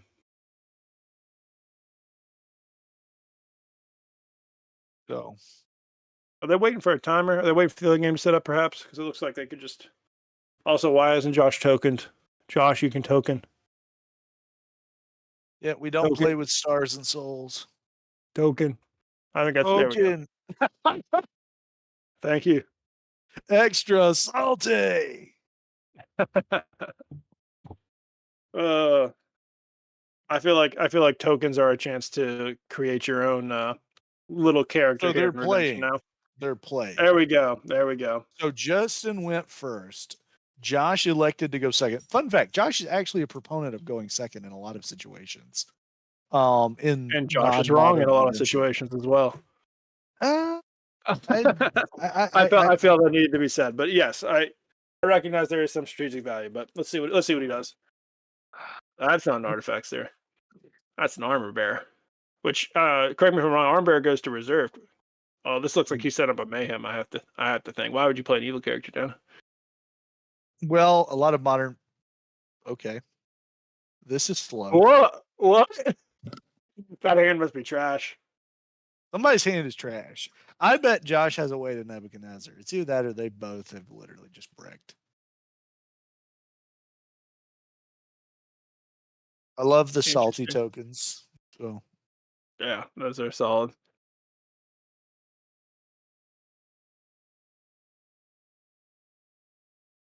Your decks get the Judge Shuffle of Doom. So this is very marked contrast to the previous game. In the previous game, yeah, as I say, Justin is known for his we'll call it careful play. And I mean that with the utmost respect. He's not a slow player by any means, but if you ever play against him, you'll notice just a very different feel to the game than you do against other players. I would describe Justin's play style as methodical. That's a great word for it. Justin is That's a almost better thesaurus call than I did. Justin's play style is very much like an anaconda that comes and it tries to wrap around a player and Oh, by whoa. virtue of the fact. So we're That's not making a interesting. rescue attempt here either. Well, at least not with Hiram, which I would have. Whoa. Also, it is correct to discard your set aside cards. We did not call that out on Yeah. stream last time It's technically correct. I'll be honest, I almost never do it, but he is technically correct. it is technically correct. I think it's better to not, just from a reminder standpoint. That is a nasty reveal. That was a Death of Unrighteous and a Magic Charms on that revealer. Wow. Man, this is a game because souls are not going to be a problem, but where are the offenses? To not see a rescue attempt is extremely rare in this format. Honestly, I think most decks are built to just always make a rescue attempt. That's the whole point. Right. I think it's true in Modern Redemption as well, but it's particularly true here. Absolutely. I need to run my dog outside real quick, so I'll be right back. I hope that dog has a great time. It won't be very long. I'll be right back. It's okay. It looks like Josh is really thinking hard about what to do, so I don't know that we're going to... Oh, we've got a Judas. Okay, looks like he's just playing down, I imagine, to pass turn again, because why would you be playing evil? And a Moss. What is going on here? I'll wait for Jay to get back, but I think there's going to be a lot to talk about here about the type of deck that Josh is playing here, because I think that's kind of fortunate him into this situation. Jay has some different opinions about his deck, so I'm really curious to be able to have that conversation. So now we're going to see Justin draw 3 from the Pentecost. Very nice. God, I think there's going to be a rescue attempt this turn. Especially with, it looks like Josh's hand is showing about 5 cards. I would have to think you got to go and just find out what's there. As we saw in the last game, you can see a lot of benefit from just creating attrition. So even if Justin loses the rescue attempt, if he just gets his throne out, oh, he's got the Urban Thummim. So if you've ever watched any of my content before, you'll know that I love this card. It's probably my favorite card from Classic Redemption. Seeing the hand is an extremely powerful ability. And yeah, we can see that hand too. There is a lot of defense and not a lot else. Not a lot else. So it looks like that's a Malakach Slave. I think that second card is Nebuchadnezzar's Pride. It looks like a razor or a drawn sword. I can't tell which one. A lot of defense, not a lot else. So let's see where it goes now. I still think you got to go and try to make this rescue attempt and drain the resources. Or even if the resource ends up just being moths, I think you just have to do it. So like I might consider pushing Phineas active here, trying to draw out the moths because he's just going to assume you're going to zeal. But I do think going with the King Hiram there for the throne would be... Oh, okay. Do we have AOCP? That's a bad call because he got the color. Yep. What a misplay that's going to be. So that color guard is going to protect all of the Crimson characters in territory, and that is just going to be a wasted AOCP, which is colloquially known as the best enhancement in the game. So that is very unfortunate by Justin. I think this is a great example of something that happens in a meta that not a lot of us have played a lot of games in. That's welcome back, Jay. So I say, did you catch what just happened? Yeah. So Justin has AOC'd into Josh having. At least he didn't discard any of his own characters, but yeah, for nothing. For literally nothing, because he just did not catch the color guard. So he literally AOCP'd for nothing. Now Josh is going to draw 1 million cards. No, because he's slaving, so he's going to Nebuchadnezzar to dream. Yep. This is gross. This game just turned. He might have just lost. So while you were gone too, I was mentioning I think Josh is dead drawing right now, and I was personally, I think that's because of the fight by the numbers offense that he's playing. It's obviously a very strong offense once set up, but it's a little bit clunkier to get out of your deck. It's simultaneously. It needs a couple different pieces together, and Josh has done a lot to mitigate that in his build. He's got a couple different ways to get kind of the key characters that he needs. But in this format, every deck is very inherently inconsistent. There's a Benaiah that he just drew, so that might complete a band that he can make a rescue attempt with. Oh, and then we've got the drawn sword. Ouch. That is a gross turn of events. Yes, that is his game. That is a game-winning turn of events. Potentially, yes. Potentially. It's scary to say that on 0-0, but I can definitely see that.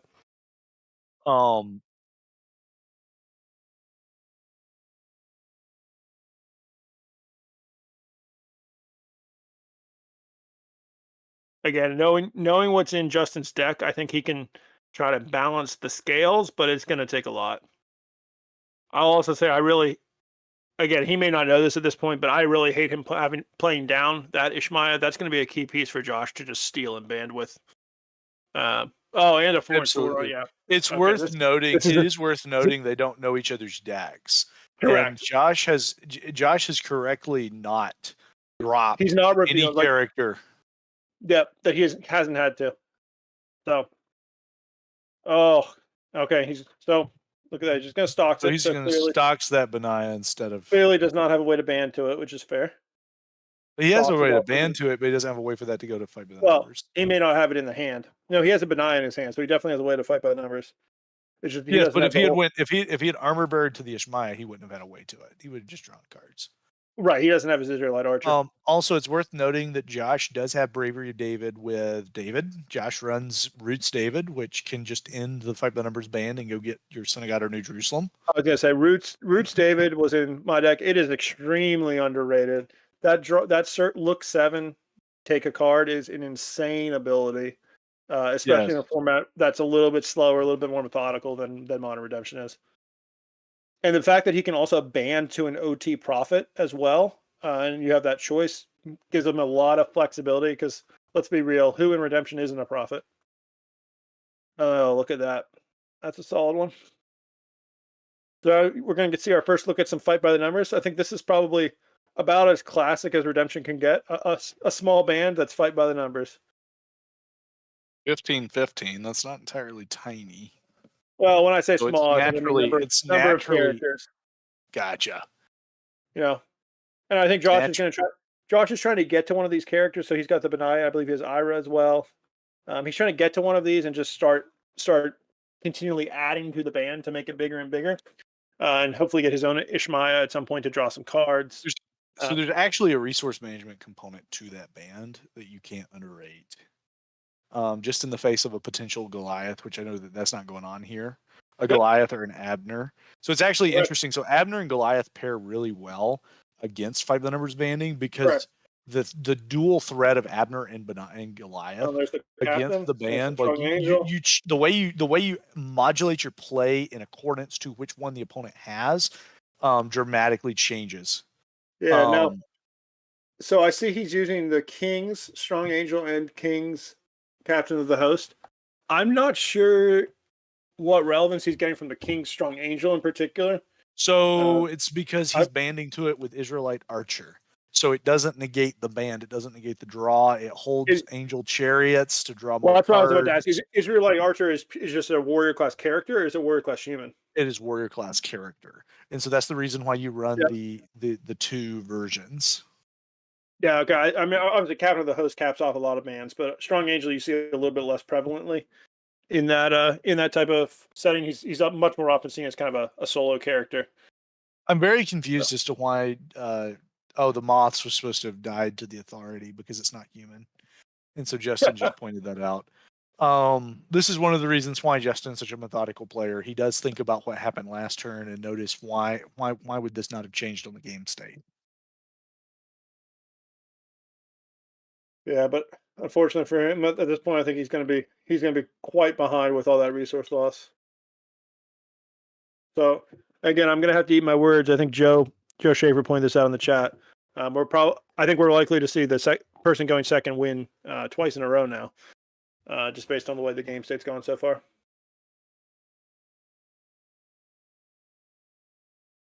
So we got Bravery of David, Destruction and Houston. Is that I Am Sustainer that I'm seeing? Is that yep. That is an I Am Sustainer. Look at him reading the card too. That again, this is a card that I think is going to be really good in this particular meta, even if it's not going to be ever good in Modern Redemption. It is good in Modern Redemption as well. It is going to make all of his, I believe it's humans cannot be prevented. OT humans. Single brigade OT humans. So that's going to be very useful if Josh is trying to do some weird things in his band.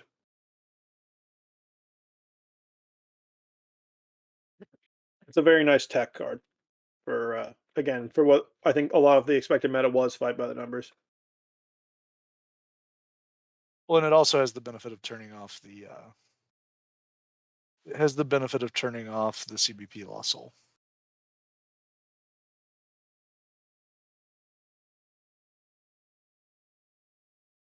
I'm thinking.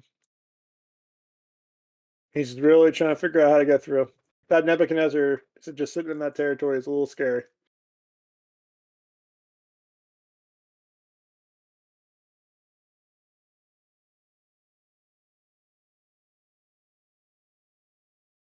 Well, yeah, Wanderer on the color guard would have been nice last turn, unfortunately. Josh has the anti-Wanderer Lost Soul. Ah, good call. We need that Satan's seat.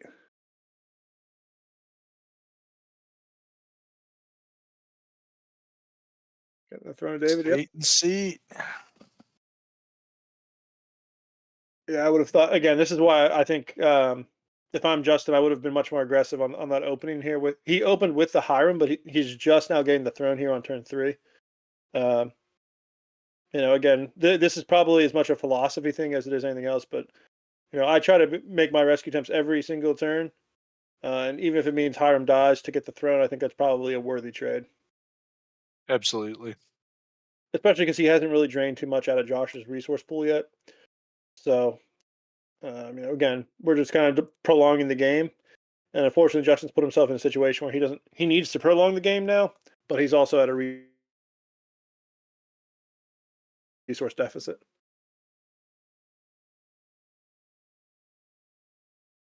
Let's see what he goes for. I could see him getting the Midianite attack here to negate the pull. Looks like he's considering the banquet. I think that's a decent call as well. Yep. Again, that's going to just get the block, clean this up nice. I would have been interested to see him play the Midianite attack to just negate that search, and also, again, kind of ask Justin for an answer because we know he's already played AOCP, but I think that's going to work. Banquet's obviously a good safe call as well. Absolutely.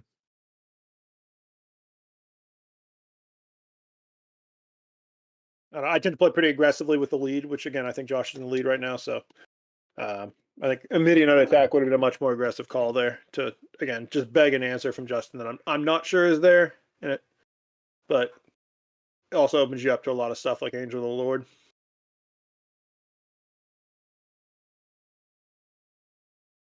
There's the Silly Women. Hey, look at that, the Silly Women. And look at that, our second straight territory class captured arc. Captured arc is a defining card, I think, of this format. I will say I very much underestimated it when I was looking at Roots cards. I think it's a card that's actually playable in Modern Redemption, in Rotation, and also I would agree with you. Classic. Which it's a shame we're not going to be commentating Classic tomorrow because shenanigans.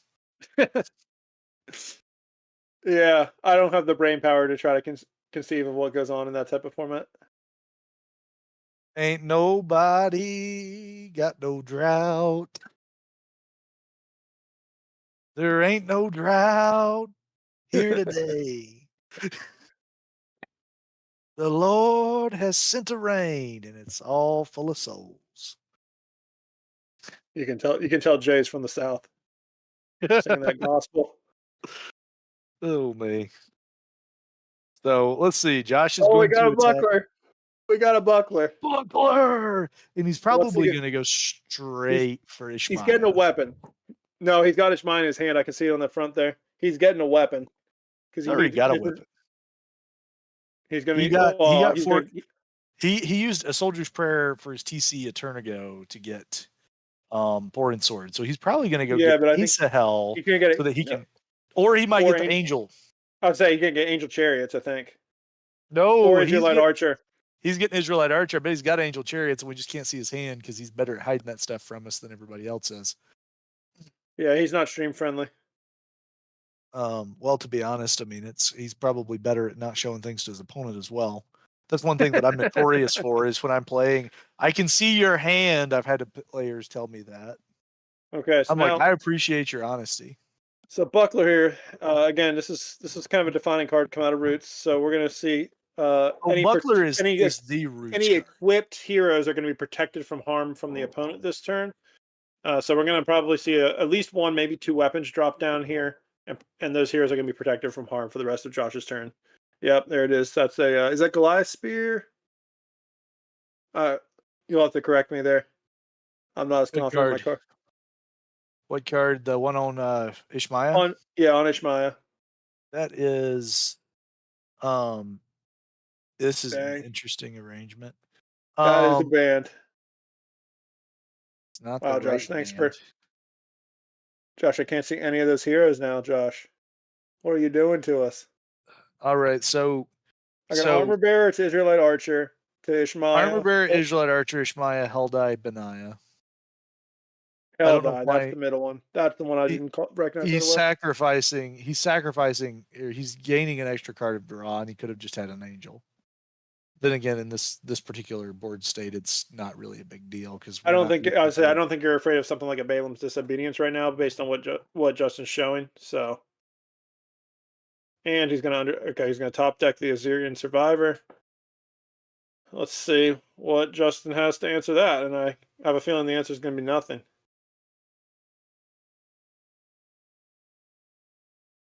So this is the power of fight by the numbers banding at this point, where like you've got a couple protected characters, or one protected character, you've got a huge band, you have to have something that can't be negated or can't be prevented, and you have to deal with 5 heroes with that card. So, it's very, very ugly to deal with once it's set up. So Josh may have been a little bit clunky to start, but now you're seeing what the reward is for being a little bit clunky off the draw sometimes. Correct, and I mean, it's worth noting that this is the archetype that won the Nationals the last year that we had. I do see a plot in Justin's hand. Like it's important that we see Heyman's plot. Is it enough? Well, he's got a protected hero, so I have to imagine it's not, because we also know he has a Bravery of David in his hand. And Justin should know that as well, because he's been looking at his hand the last couple turns. I think that's what he's trying to work out right now. He's like, I could rip well, I guess we don't rip the plots anymore because we're not cool, but you still rip the plot. Jeremy has a bucket at Mr. Classic for ripped plots. Good on him. I ripped some last year in some format, type 2 maybe. Oh, now we don't know what. Okay, so now we've got Kenobi. He's choosing brown. I have to imagine right now. The period starts allows you to play different. Yep, here it comes. Rip.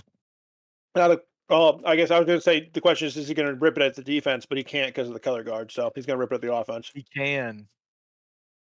No, because the color guard's protecting him. No, it's not. That's not harm. Oh, because it's the same alignment. Yep. Okay. Oh, he's a fold ripper. I'm a chaos ripper. I say I just rip it like an animal.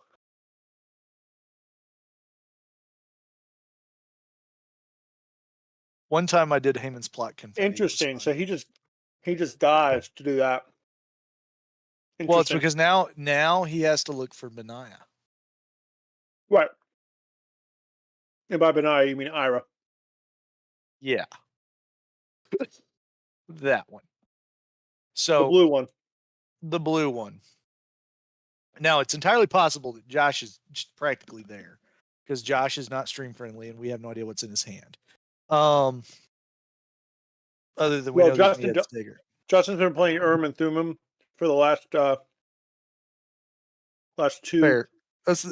For the record, I remember Cliff Kreisel used to say that and Thummim was a Justin card. Justin loves that card, and he does. Justin loves hand knowledge. He's one of the best players at using a player's knowledge. I'm a big fan of hand knowledge too, so I'm right in his camp. Absolutely. I remember back when the deck was a thing, I was also team player and Thummim in the deck. There we go. Fun fact, Josh has played teal the entirety of his redemption career And Josh does not think Urim and Thummim is that good of a card and has never ran it. Josh, there's some of Josh's takes that are just absolutely different than the rest of our takes. So, for example, Josh does not like hand knowledge pre-attack. Josh likes hand knowledge in attack. I like hand knowledge pre-attack. I hate hand knowledge in an attack. He's because just I want to very. know. I mean, you can't argue with his results, but that's definitely an interesting take.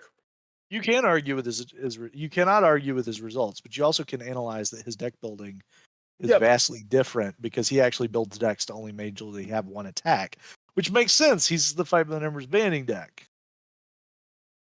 I mean, he is jam the heroes together and call it a day. His Ishmaya just got stoxed by Justin, who took that stocks with his Captured Arc Enhancement side. Nope. Let's see what comes. Josh is definitely going back into a rebuilding phase. We're gonna kind of see where it goes from here. Josh is probably hoping to Mask of Vanity into Swift Horses on his next block and draw 5 cards. So we've got the Magic Charms, pretty solid. It's a lot better in Classic than it is in Rotation. Well, it's just because the Rotation version is terrible. Or subpar. Maybe we should say subpar. It's strictly worse than stocks. So I'm not sure if. Well, that lasted a long time. So, Tim, in the stream, I guarantee you we can't see much more than you can.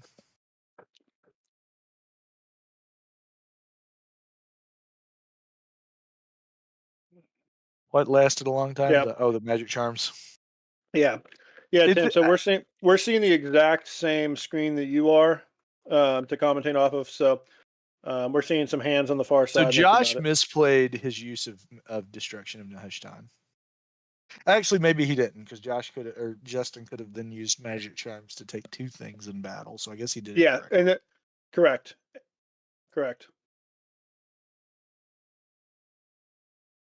I think you just do that. And again, Josh is playing with the upper hand right now, so I think you just try to eliminate the blocks.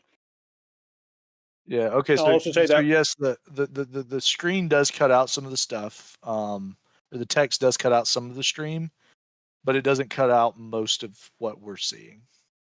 It looks like I have it pulled up right now. It does look like it's cutting off the end of the, like we're seeing some of the table edge and floor that they're not able to see there on the stream. I'm not sure if Jayden can maybe get that pulled back or something like that, but I don't think they're losing cards. They're losing the hand knowledge though. That's what Tim's saying. Gotcha. And we're able to grab a couple hand cards here and there from that extra, foot or so. Or should I say about a hand or so, since that's what we're seeing as their hands.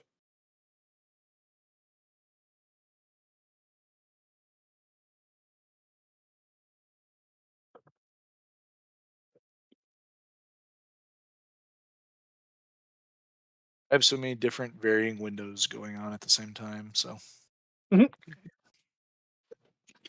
There's that IRA we were looking for. There's that IRA. I think Justin is probably beaten over the board right now. But I don't think Josh has his big 2. Josh does not have the big 2. Neither of them has at this point, and right now it's 2-0 Josh. So again, we've got the advantage to Josh.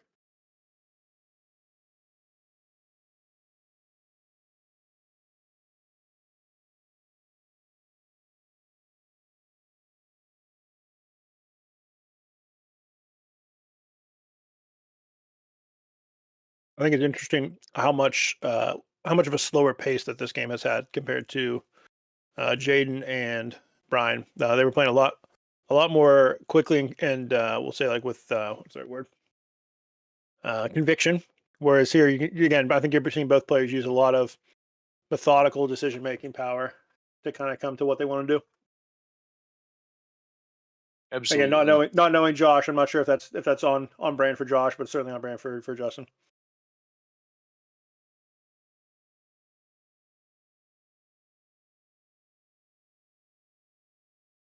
Hand knowledge. Love a good hand knowledge. I really wish hand knowledge was a little bit more viable in Modern Redemption. It's one of my favorite abilities. I just think it opens up so much skill to the game I when mean, you're able it's to. there. It's there. Play Satan's Seat. Well, yeah, it's there, but obviously, again, everyone and their mom is playing some type of hand protection these days because of cards like Matthew. So I think this type of strategy as a kind of a key centerpiece to what you're doing is just kind of like taken off to the side because of other cards that you have to tech for. It's one of those abilities that I don't think it's strong enough that you're ever going to build a deck trying to stop it. But it does get taken apart by some other things that people will build decks to try to stop or build techs to try to prevent. Absolutely. And so there goes Justin coming in with that King Hiram. I never thought I would see as much King Hiram as I have so far. Well, so again, like I mentioned, I tested with Jayden a little bit. Throne is a lot stronger now that there's two different ways to throne instead of just one. Oh, there's been two different ways to throne the There's two. entire time. So Hiram and Solomon is really nice. So Hiram existed. He's a strict reprint of the old King Hiram. Oh, the spoof. Oh, you're correct. You're correct. I apologize. So the deck's not actually more viable, in my opinion. So for the stream watching, I don't like the throne deck in Scroots. I would say I don't like the direction that some of the deck went, but I think the core concept is strong. The question is what the best pairing is. Also, I don't like the Acts of Solomon play in Scroots because I agree. People So run I think way more defense than they are giving credit for. Agreed. So, and again, I say that as someone who's trying to mill out defense with my deck. It's often that there's multiple defensive cards in someone's hand. I think the Mary's Prophetic Act from Jayden is one thing, and I can see the pairing of some hand attack with that because you're trying to hit two really key things and just take that as value. So I'm going to hope and pray that Josh remembers that Interrupt the Battle will interrupt that underdeck like Brian did. Because Josh has Swift Horses. So up there's Justin's Angel. Okay, Justin's play. So we interrupt that. And that'll get 2-1. 3-1, excuse me. And Justin's got the Guardian. Justin's the only player in this tournament who decided to play the lottery and run Guardian. Yeah. So look at that. So now we've quickly switched. So now Justin's only one turn behind. But I mean, if he can play Seneca New Jerusalem, he's technically going to be one turn ahead fairly sooner. Going first, so he's kind of where you would want to be, given the way that his game had kind of opened up in the beginning. I think he's recovered fairly well. Oh, there's another mask for Josh. It's the only mask.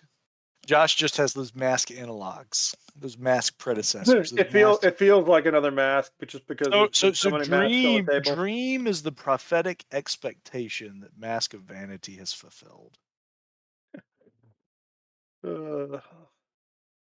So Josh just got something that we cannot see. Looks like a foreign sword, maybe. Foreign sword, yeah. We really got to work on some stream etiquette for these players. We forgive you, Josh. At least he's shown us his hand quite well. You mean Justin has? No, I can see Josh's hand very well, all things considered right now.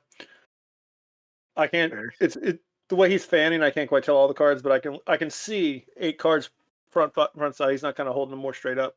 Justin's holding them a little bit too straight for me to be able to tell.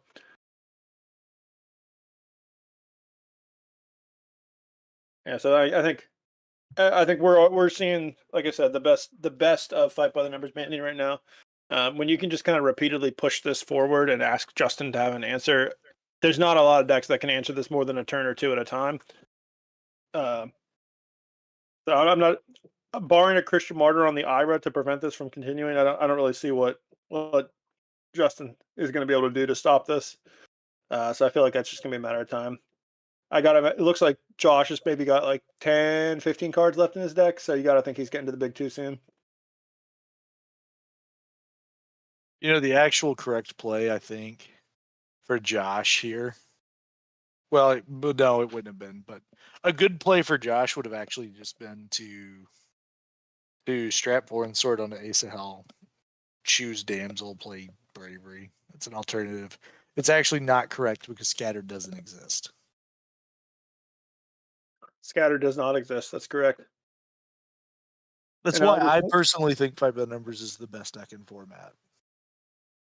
He just hands it. Look at that. Yeah, there's just a It profound almost level of stupid going on here. it just feels like Justin's deck doesn't have an answer to fight by the numbers banning, which just feels unbelievable to me, given that it's very clearly a high level competitor in this format. Like, irregardless of any new printings, it was the deck that won nationals the year that this format is based on. So to not have a defense with it at least designed in mind would blow my mind. I know Justin's too good to have not been thinking about it. It just feels like his deck is that weak to it right now. And maybe it's just he was trying to make a little bit more of an aggressive play with that Heyman's plot instead of ripping out more characters. But it just feels like there's not much going on in the defense to really help him here. There's really not. I mean, he's really hoping for CBP Lost Soul to show up a lot more often than it does. And it's not showing up. It's also relevant to note Justin is not 57. Never mind.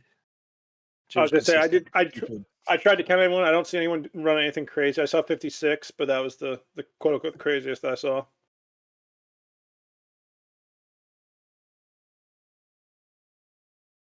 I will say I was surprised at how many 52 card lists there were. So 52 was in vogue at the time, and there was So technically you don't draw it any slower because you draw one card on your last turn. Technically. But Jeremy again, was 51 because Jeremy's like, well, I'll just add Hopper to be 51. that's not real. I mean, again, like you're at 50 then in practice. Well, then technically, if you're at 52 with Hopper, you're at 51.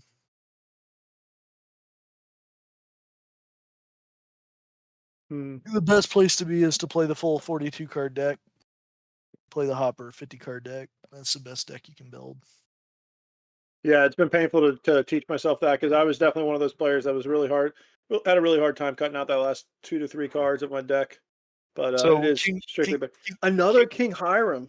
King Hiram pushes for the 1,000,000th time in this tournament. This is crazy. I think this is more King Hiram than I've ever seen in my life.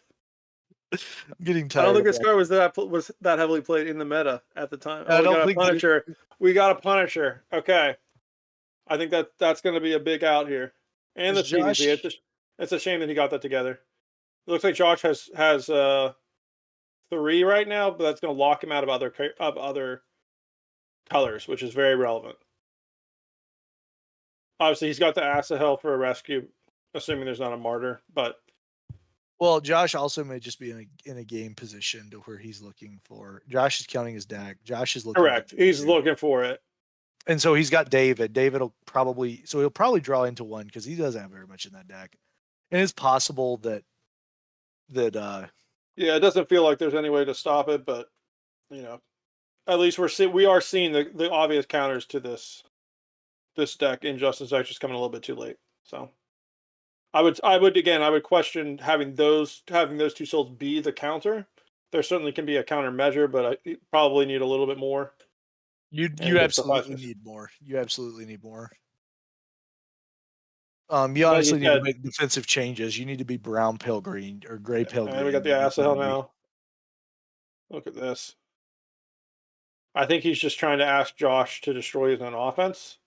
Which, if you're Josh here, I think you just die. Who cares? If you're Josh here, you play Swift Horses into Mask of whatever and do your thing. We're still going now. He's going to look. Look, Justin, look. Get your stuff. Yeah, he's going to. There we go. This is quite the band.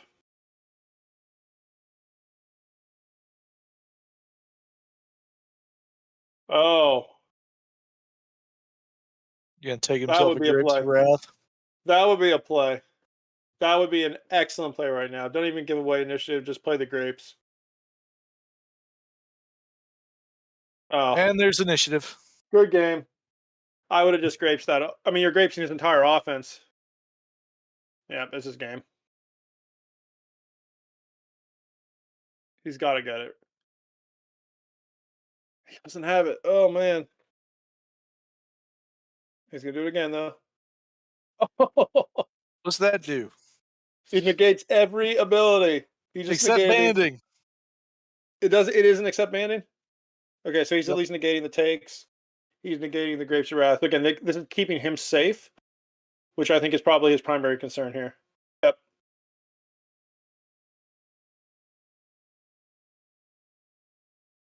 Because again, he can just look with his own David next turn.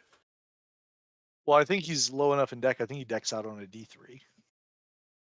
Well, he should be returning some cards if he's negating his draw. He's not. There's CBN on Nurgle Shurizer. Oh, that's Nurgle. Okay, I didn't even catch that. That's Nurgle Shurizer. Yeah. Okay.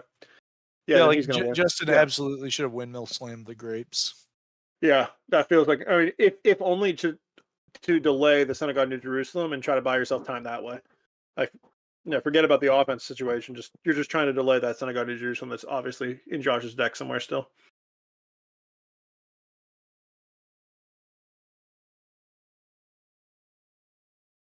But I mean, we're really just watching. We're watching it. We're basically just waiting along for Josh to win this game. That's how it feels to me. I would agree. I mean, he's much too far ahead. He's up 3-1 without having played it.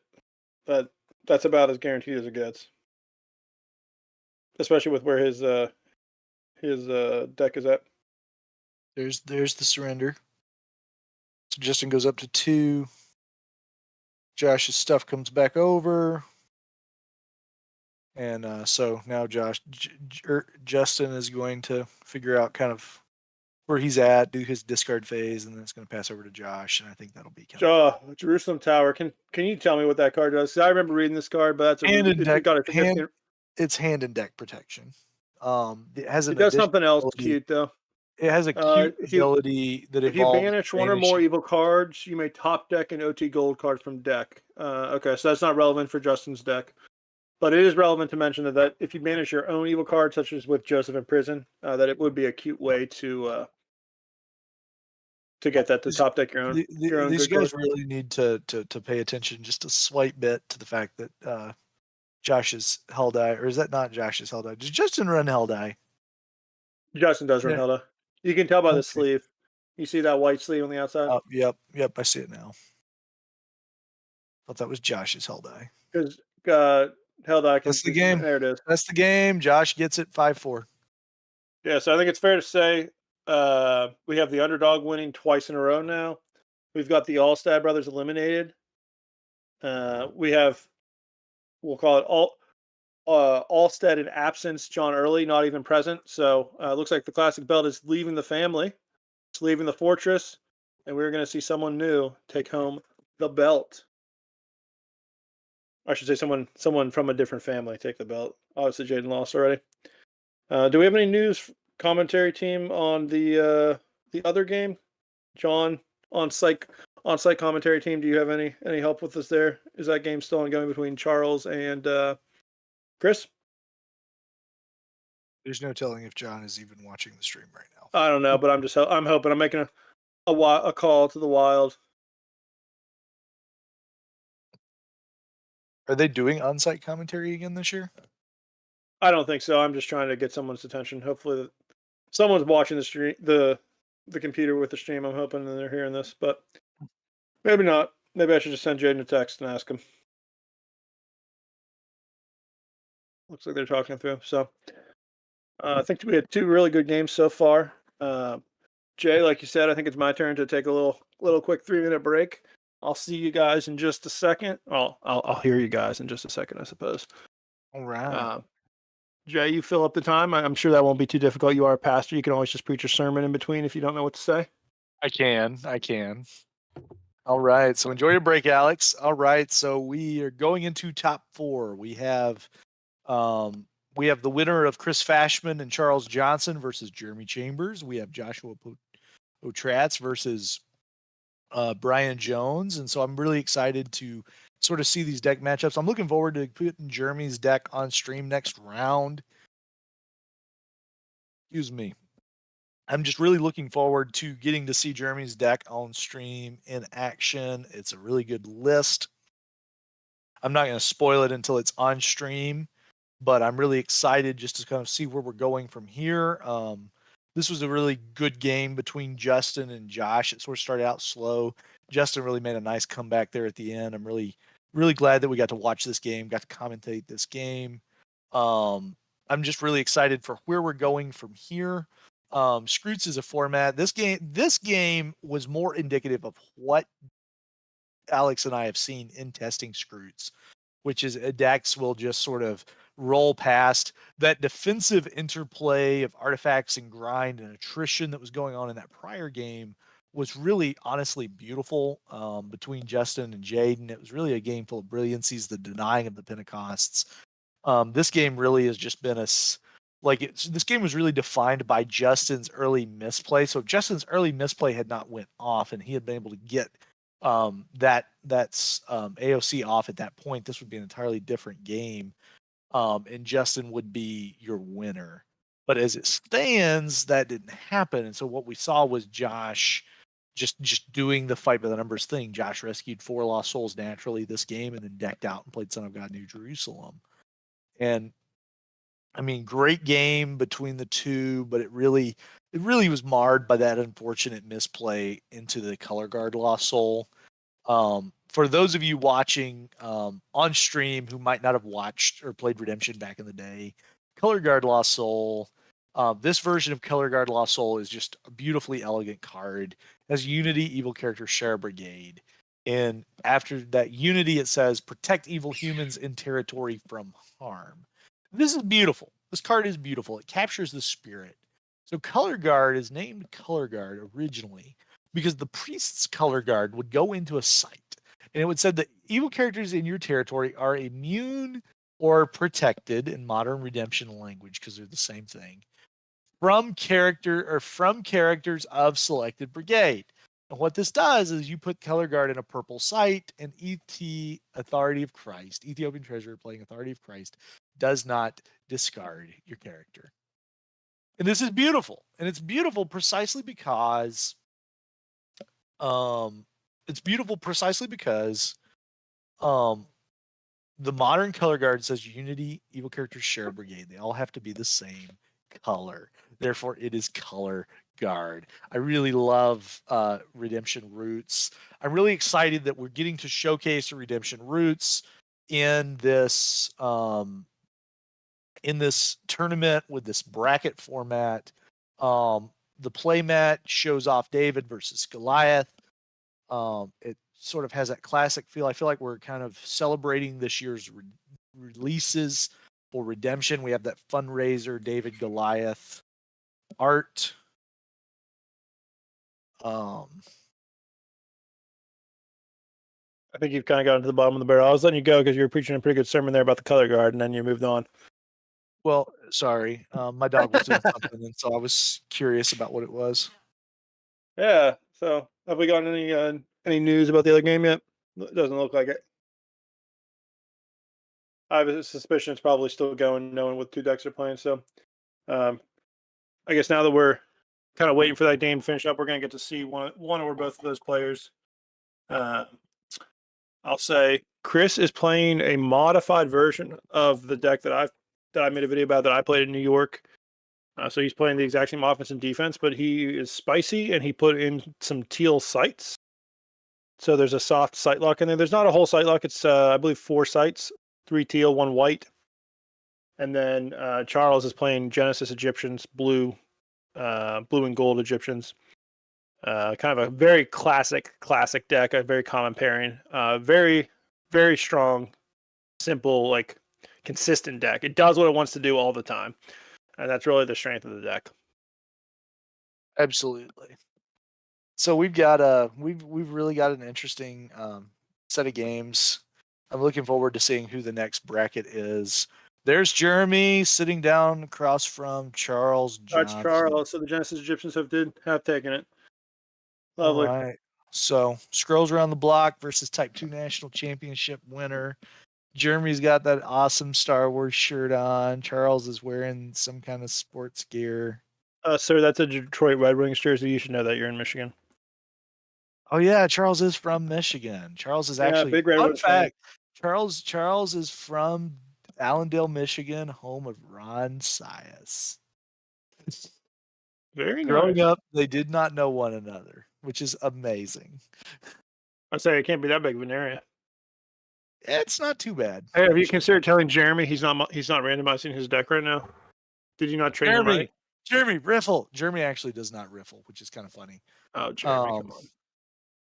but I'm really thankful that these guys were ready to sit down. I mean, I'm going to be honest. I'm wearying of the commentary at this point, but I'm going to try to catch my second wind and get going. I chose to forego dinner to commentate Redemption, so I'm wondering if I've regretted my life choices. So we've got Charles with his scrolls around the block winning sleeves there, the buckler sleeves. That was the prize for winning the tournament. We did joke that we needed to make him a fight by the numbers offense to play with those sleeves, but he has decided to roll up with the same old deck he used to win, which I can't blame him for. Oh, absolutely. Charles Johnson has played that deck forever, and he has done phenomenally well with it down through the years. So I'm excited to see where this goes. Charles has a top cut at a Nationals with 5 numbers banding Egyptians. So I'm interested to see where this goes. I mean, I don't actually know. I don't actually have a prediction as to which player's deck is better. So I'm interested to see where this goes from here. Yeah, would you mind? Why don't you set up Jeremy's deck a little bit? We haven't said too much about that. I think Genesis Egyptians Yeah, is we need to talk. We a need to talk a little bit about Jeremy's deck. So pretty standard thing. So I'll give you all a little piece of information. Jeremy built his deck like yesterday. A true Jeremy redemption built player. Jeremy built his deck yesterday. He has struggled with what to play in Scroots the whole time, and so Wait, did he even really play this format very much? Like scrolls? he never played Scrolls. Jeremy started playing Redemption right after IJ released. Wait, I take it Gotcha. back. Jeremy played a singular local in Scrolls Scrolls format. Gotcha. So this is all Next pretty time new. Jeremy played Redemption, INJ had been released. So Jeremy's deck is Judge's Orange. And Orange is going to give the Can you give me? Egyptian. I apologize. I'm going to have to step out here again for 1 minute, and I'll be right on back.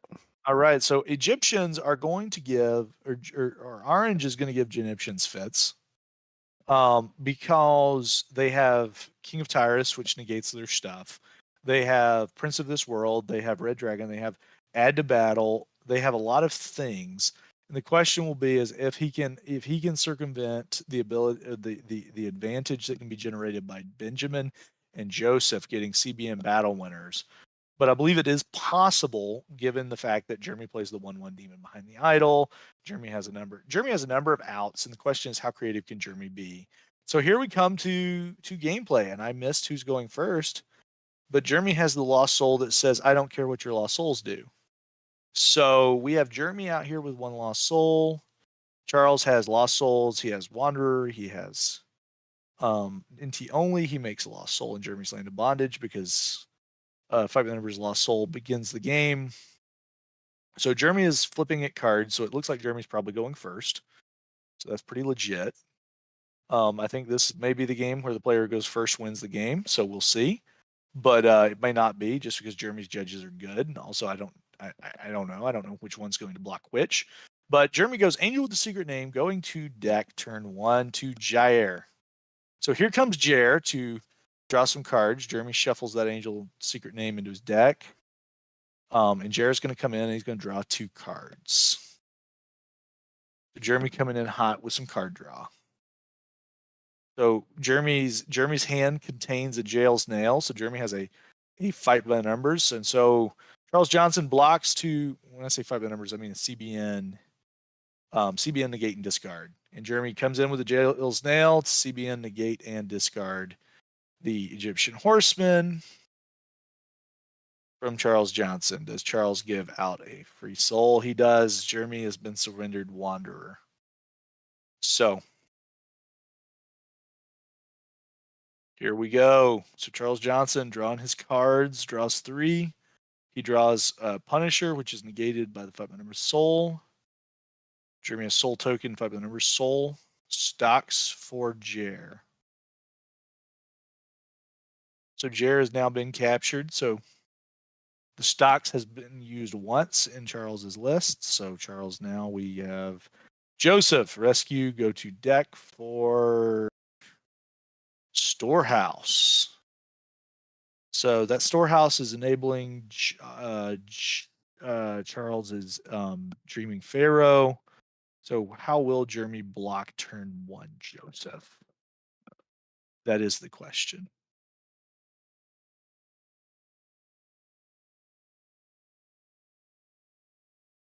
Jeremy blocks with turn 1, Demon Behind the Idol.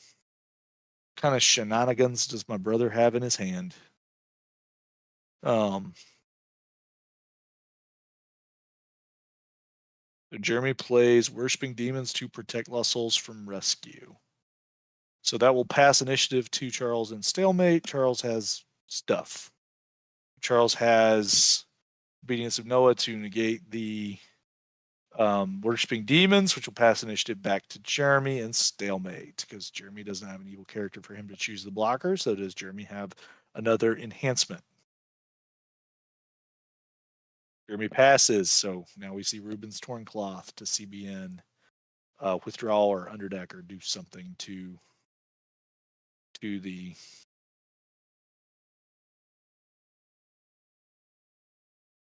So Jeremy underdecks a evil card from hand, withdraws his or discards his Demon Behind the Idol, and so Jeremy surrenders a Lost Soul. So here we are. Jeremy has lost the Demon Behind the Idol. Charles has used his Ruben's Torn Cloth. So of the 3 CBN battle winners that Joseph has access to, Ruben's Torn Cloth, Forgiveness of Joseph, and Joseph before Pharaoh, one of them has been baited out, as has the Negate of Obedience.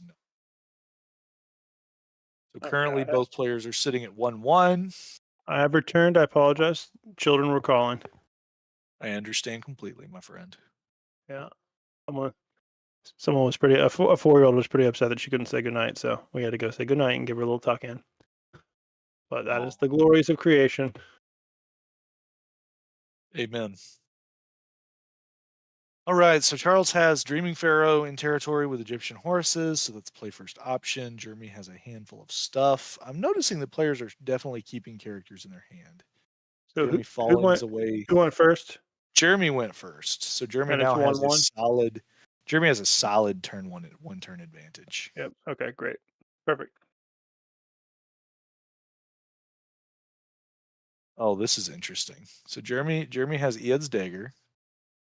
Will negate the horse, and then he will kill the. He will discard Ead's dagger to kill it in his territory. Jeremy runs the Roots Ead's dagger, a card that everyone thinks is worse than the other Ead's dagger. So I believe Charles is without a block here. Yeah, he is. So it's looking like that this is a weird game of redemption. This is a different game of redemption, is maybe the better way to say it, compared to what we've been seeing. Correct. Very, very different. There was very little actual grinding going on in that game with Justin and Brian. I think that was a game that revolved around the misplay. Yes, that's fair. Stocks the Ehud, okay.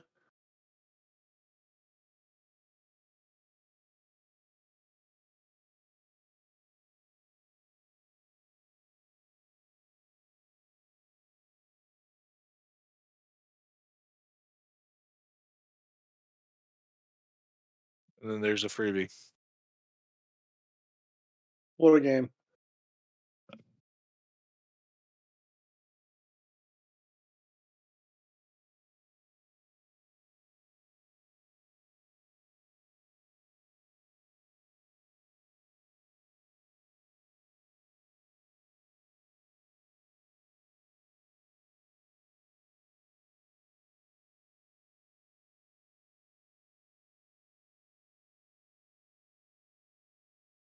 Rain becomes dust. This is Jeremy's tech. A good tech. Well, is it a good tech against the Genesis deck? I mean, it's not going to hurt. There's a Swift Horses in there somewhere. on defense. Yeah, solo captain's pretty good too. Is he gonna? I don't think he has a plot, You have does a he? plot? No, so I don't think he has a plot. What you doing? Trying to make Jeremy Angel? No, he Oh, has okay. Bruce. There we go. That's a good play. So we're 2-1 up, Jeremy.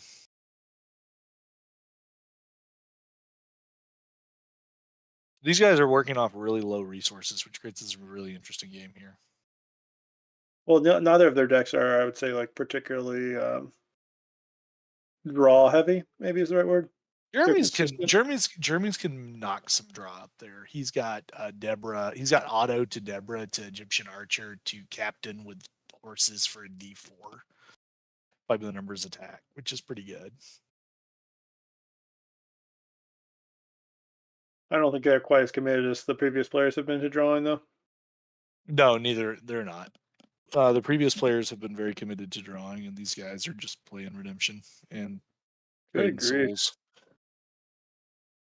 So is that 3-2 now? Yeah, it's a 2-2. 2-2. 2-2, Jeremy has turn advantage. Question is, does No. Jeremy have any way of attacking? Yeah, I think that's the one thing that's noticeable about Jeremy's deck is that it was much more balanced than many of the other decks. Like his hero Well, counts fairly well it was arguably defensive heavy. So for Jeremy this has for this format. Yes, Jeremy has a Shmaya. for one with no other card, and he gets a soul out of it. This is Oh. awful. And kids at home, this is why you attack every turn, no matter what. You just attack, and you figure it out later. Especially in This is a wild game of redemption. So what's funny is Jeremy's deck is actually deceptively fast. Jeremy plays Bronze Lavar. Yes, I think that's really his draw attack is the bronze labor. Why would you just drop that?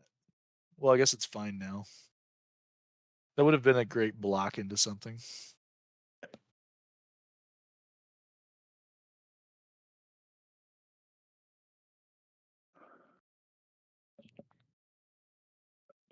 It's hard to even commentate this game right now because It really is. There's nothing going they're on. just working. They're working with nothing. Like this is one of these are some of the most beautiful games of redemption that exists though.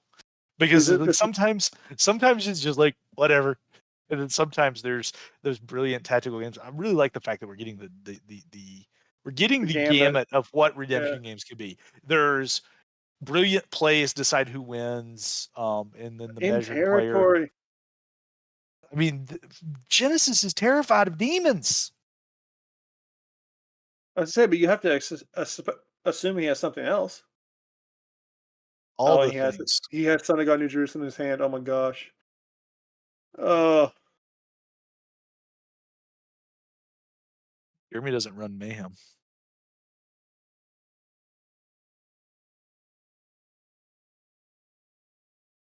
So I think it was a draw 1 because he's only playing blue. Yep. That is the one benefit of this deck is there's only one brigade on each side.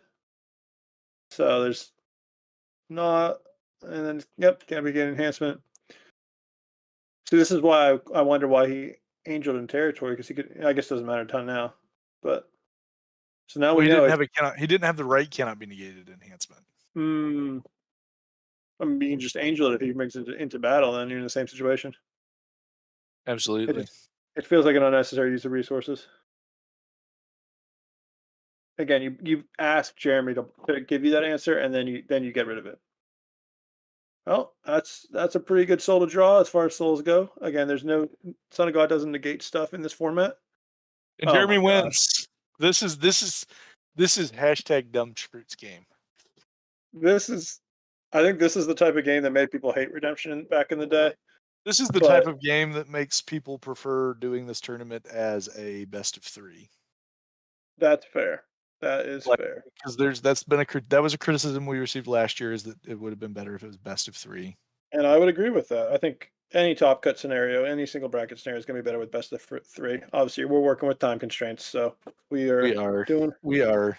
But one thing that I've considered for next year is bringing in best of 3 and just making the tournament longer. It's kind of annoying to think about it, but But hey, at least Charles got to top four. I'm really happy to see Charles in top four. I'm glad that he advanced. I was really glad to see him qualify for this tournament. We were struggling with well, we just had a different type of bracket this year, and then we started having people drop. So I'm really glad Charles brought a lot of legitimacy to this tournament. I'm really glad he made it as far as he did. Because I mean, of everybody who's here, I mean, he gets his qualification has been, it's just been fighting the whole time, and I really love it. I'm really glad he was able to make it. Yeah, I think I'm glad to see some diversity as well brought to the table with a new and interesting deck that others were not bringing to the table. No offense to others, but we appreciate the uniqueness and the different deck that we get to see. You know, Well, so to we be like fair we though, like seeing different options. there's a lot of different options in this tournament relative to other. That's Because for fair. example, That's fair. there's one judge's deck in this tournament. There were seven Which in the last one. last year, right? Yep. So The meta has shifted a lot by adding the roots cards. So, any chance we can switch to B stream? there's But not actually B stream. yeah, I know. I have a suspicion that the other game though is gonna last quite a while between Brian and Josh. Just knowing their two decks, they're playing that very similar defense. Um, that's probably gonna grind itself out quite a bit. We're gonna get to sit here and fill some time, Jay. Oh, I'm tired of talking. Do you The need, world you need doesn't to eat some mind dinner? admitting that. I'm waiting. Just because I don't think there'll be enough time to cook dinner, eat dinner, and then come back. There's the finals. So Sure. Um, let's uh, awesome. Let's see if we let's can't get a hold of Jayden on site, maybe, and perhaps we could get Jeremy to come here and have a quick little interview. That would be really helpful. you reach out to Jayden. I'm going to while you're working on that, I'm going to mute and take a few minutes break. I'll keep my headset Few minutes nearby so that I break. can hear you. So when you Yeah, get it sounds back, good. Sounds good. Thank you, viewers, for watching. Like I said, I think we're gonna have a quick little intermission here between games. So I'm also gonna mute myself real quick. If you're watching this on postcom after the fact, I know Jayden's gonna timestamp this, so there's gonna be some dead space here where without talking, and you can just follow the next timestamp.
We are back. Welcome back. We're attempting to get Jeremy on for an interview. I haven't gotten a response on that yet, but until then, I think we can fill some time. So, Jay, why don't you give us 2 minutes? I know this might be hard for you, but 2 minutes on maybe how you found Redemption and why you enjoy Redemption. Absolutely. So I grew up in a pastor's home, and I also grew up homeschooled. And growing up as a pastor and a homeschooled child, or growing up as a pastor's son and a homeschooled child, and especially in a sort of a more fundamentalist environment, I didn't really get to do a lot of the same things that people would do. Like Yu-Gi-Oh was a banned show in my household. I did get to do Pokemon, and I actually enjoyed collecting Pokemon cards. And I started collecting Pokemon cards before I ever discovered Redemption. But because I had started collecting Pokemon cards, mom and dad had this Christian book distributor's catalog, and for whatever reason, I looked through this catalog and I found Redemption. And I found Redemption in this catalog, and I'm like, oh my heavens, this is the coolest thing I've ever seen. And so I see this game, and so I want it, and so I get it for Christmas. I get the G&H Starter Deck 10th Anniversary 10 in 2005, and I find Redemption, and then 3 years later, I find the internet. So I did not have the internet. Redemption was mail ordered for me via phone call growing up. And so I find the internet, and I start coming into the community, and that's when everyone knew me coming in as a kid. Yeah, I remember Jay as a 10-year-old. Everyone remembers Jay as a 10-year-old. The reason that I keep coming back to Redemption, though, is that Redemption as a game has brilliant gameplay. When you think about the game, you have this modularity between, like in our games, one thing we've noticed is people are not putting their characters down because they've adapted for stocks.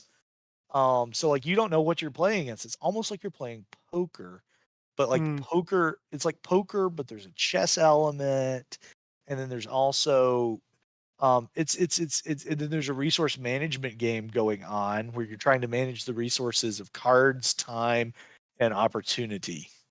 And so it's really fascinating.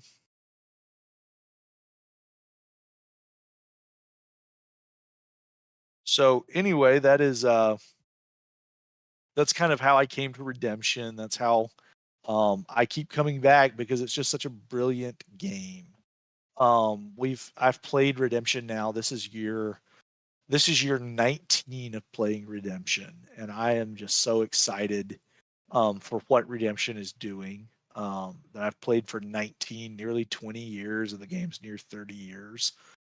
It's worth noting that there's a bit of there's a disagreement in the community about the age of the game. Our good friend Roy Cruz swears up and down that the game is turning 30 this year. And I really vehemently disagree with that because the 10th anniversary of the game, from a release standpoint, came from 2005 because that's when 10th anniversary came out. And so I don't think I'm hosting the 30th Redemption National Tournament. In fact, I'm actively hosting the 29th tournament in the 29th year of the game's existence this year. But Redemption is a great game. I mean, it's been propped up by the fact that it is a Christian game and that Rob Anderson is a wonderful human being who really loves his community, who really loves his Lord, and has given us this wonderful game that we can use for evangelism, that we can use for fellowship. It's something, it's amazing. I've watched youth pastors all over the country who have used Redemption to grow their youth group or as a tool to grow their youth in grace. And it's something that's just been really beautiful. I'm really blessed. So for many of you know, I'm a pastor.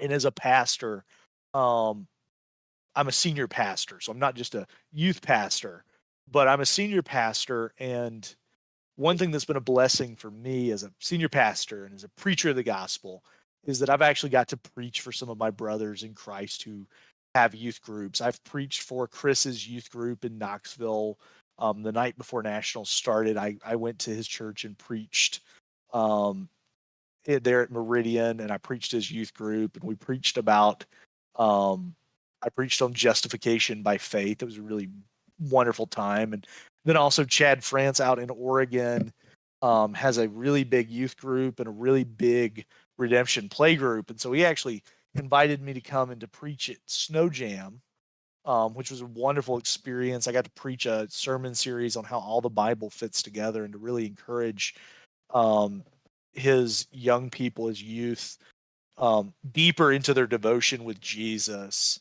by learning to fall in love with God's word. I actually found there's a really good quote I found in an article today on Facebook by Malcolm Yarnell. I'm just going to share that with everyone because it's relevant to what I was saying in that camp. Here is what Dr. Yarnell posted. He said, "This is perhaps the deepest emotion I've ever expressed. I cannot get enough of the Bible because I meet God in it." And he says, "Inside, I am still a little boy who heard God speak to his heart while reading the Bible with a flashlight and found comfort in chaos." And Dr. Yarnell captured something that I wanted to capture in that series for all of those youth out in Oregon, was that the Bible is something that we cannot get enough of because we meet God in the Bible. And that's one of the reasons why I love redemption, is because redemption pushes me closer to the God of the Bible by continuously introducing me to the grand storyline of redemption, how that God works through broken human vessels and also his own supernatural power and providence to overcome the forces of evil through the blood of the Lamb and the word of their testimony. And as a result, through that, we come to faith in Jesus Christ. And so that's why I keep coming back to redemption. Not to interrupt you, but it looks like we have a final score. We do have a final score. So we have Brian Jones taking the 5-3. So we're gonna have Brian against Jeremy for the belt, for the whole shebang. Right. Okay. I guess this is why we put a preacher on commentary, so that I can just fill the dead space. You did a great job. Well, thank you. You did an excellent job filling that space. I suppose I probably owe you a story though for all that talking you just did. You do.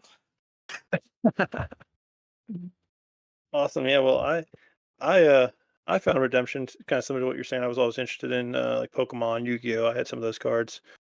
The family didn't necessarily love that, but I went to a private Christian school, and I was fortunate enough to go to a private Christian school that actually hosted Redemption Nationals in 2003. I had seen the cards before and actually had the A and B starter decks, which are like no special abilities, no nothing, just kind of some cards. And one of my teachers actually was heavily involved with the game. He's actually the original writer of the REG rules manual. So he was hosting Pittsburgh Nationals in 2003. I happened to accidentally come to school that day to pick something out of my locker and see that it was happening and kind of realize what was going on. So I kind of had an accidental exposure to it through that. And didn't you learn to play the day after nationals? Basically, yeah. So like that was kind of like I had some of the cards already. Like I said, I had A and B, so nothing good. But because I saw that it was happening, like that got me connected to people to be able to play at that point. So I started playing in fall 2003. Kind of just, I think, let's see, I would have been in 6th grade at that point.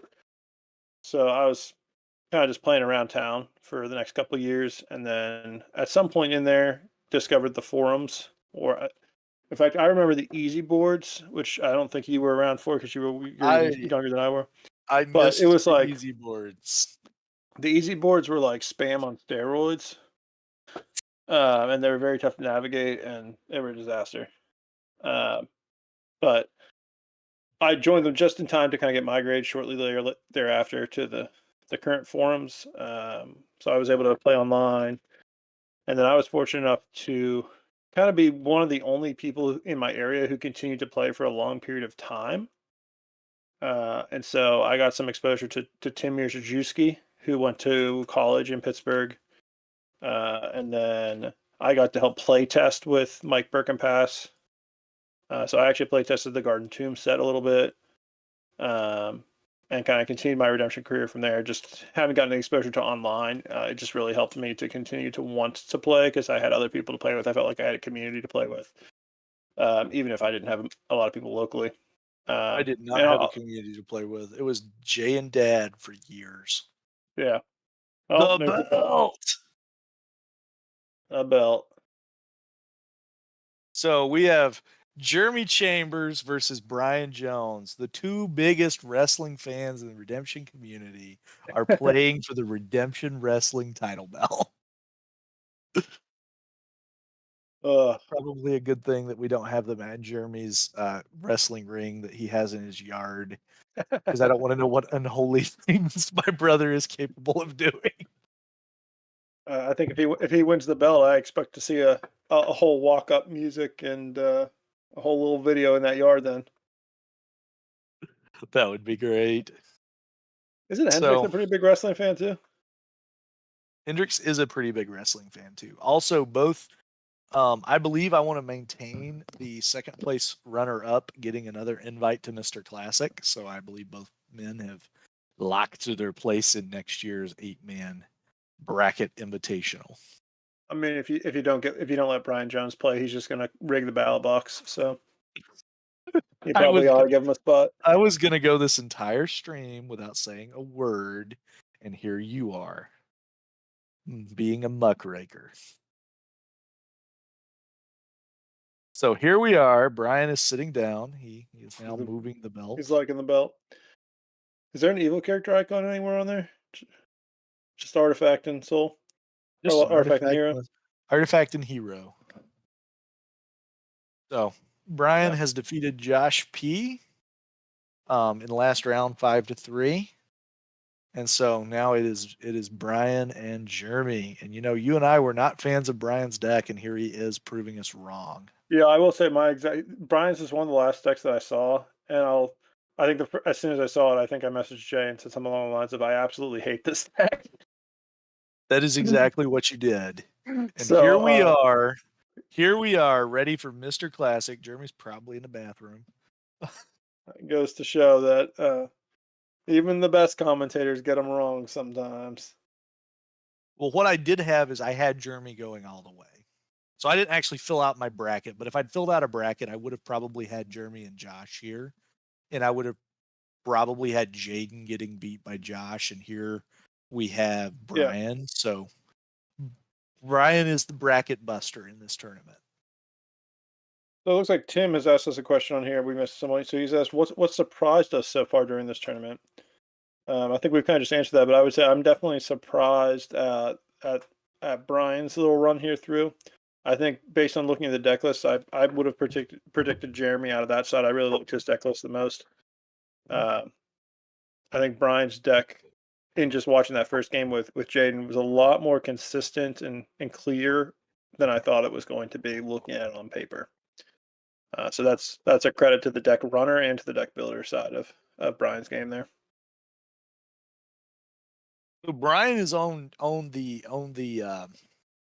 Brian's on the Crimson defense. Jeremy's on the orange defense. They can chump each other to oblivion. And there's not a lot of fight by the numbers either here. So this has all the makings of a longer, more grinded game, just like we saw in that first game with Brian and Jayden. Absolutely. But it is a game that can also just go very fast with judges choose the blocker. That's so Jeremy having that Ehud, the Ehud's dagger, the buckler. And Jeremy also does have fight by the numbers options. And Jeremy has a very good fight by the numbers option. So I'm very interested to see where this goes. I mean, I've got Jeremy as the favorite here. But I'm also biased. So I think I need you to say that you think Brian's the favorite to balance me out. We don't take sides here. We're totally impartial. Oh, sure. You know, the fact that I'm he's my impartial. flesh I'm and blood. impartial. He's my flesh and blood. I can't say that I'm not rooting for Jeremy over Brian. I mean, But you're probably so it's only like 50%. We're all brothers in Christ. all right. So Brian's gonna start us off, or at least he's gonna win the roll to start off. Well, he picked Doesn't mean second he's last gonna time, start didn't off. he? He's gonna. Yeah, I think he did. I mean, without a soul in play, I would have to say you might want to consider letting. I guess you probably get first, so that Jeremy has to draw. So that looked So like a little bit like a point, like he deferred. yeah, so we need to revealer the deck. We haven't revealed the deck. Guys, reveal the deck. Someone catch that. Revealer the deck. Okay. I guess we're not going to reveal the deck. Okay.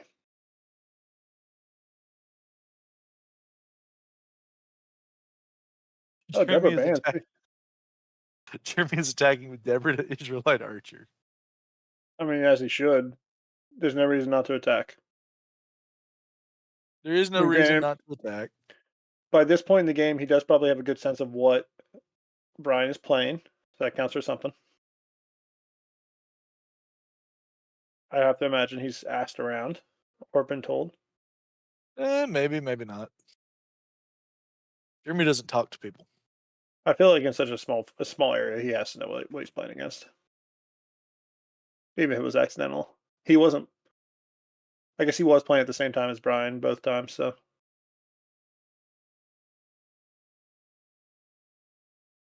Yikes. That is quite a little draw there for Brian. Brian gets the draw 5. So humongous tempo swing. So Jeremy's going to lose his II or IA. So which is not I'm not the sure. worst. Oh, okay, he's gonna do that. Yeah, that's okay then.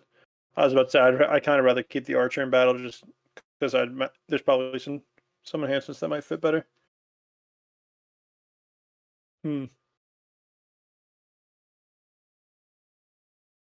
So Charles gave some feedback on his play from the last game. That Charles played AOTL and Jeremy's cot in case he blocked and played martyr when he negated Joseph's protection. Okay, yep, that makes sense. Oh, that is a good start. The man has drawn 8 cards since the start of the game. He has double the amount of cards Jeremy has to work off of. Yep. And that might be enough. Plus he got to play his slave, so now he's got something to rescue. Like that's a pretty good exchange. So he's drawn 8, but he's also fetched out a Nebuchadnezzar, so he's plus 10. Jeremy kicks Actually, plus that. 9. Yep, still can't have any negated protection there, right? Oh, well.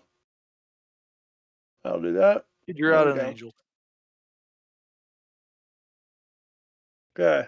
We've got first blood. Very nice.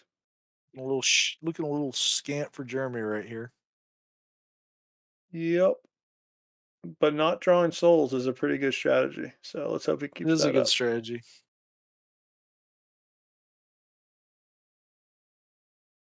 Strategy's working well so far now. He did it again. The tech. I'm not sure what that's going to do right now, but Jeremy's got Trembling Demon in his hand. That might do something. Good call. Yep. It's an appropriate tech then. He must be able to see his hand a little bit better than I can. Your eagle eyes. I don't know if he does or not. I also just know that he just passed the turn, so that means he doesn't have any attack. Or he just doesn't want to let Nebuchadnezzar paste him. That's true. I forget totally about the nature of not dropping stuff in this format. Right now, that Nebuchadnezzar is in an interesting spot, although I don't think Jeremy's running stocks or Grail. Jeremy's the only deck in this tournament that I don't believe that's playing any kind of tactical removal. So we draw cards. Jeremy's in kind of a tough spot where like he simultaneously wants to draw cards to get his resources caught up, but he also doesn't want to draw souls. So he's kind of in a weird spot tactically.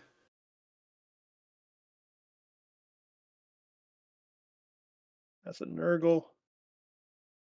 Astrologers, yeah.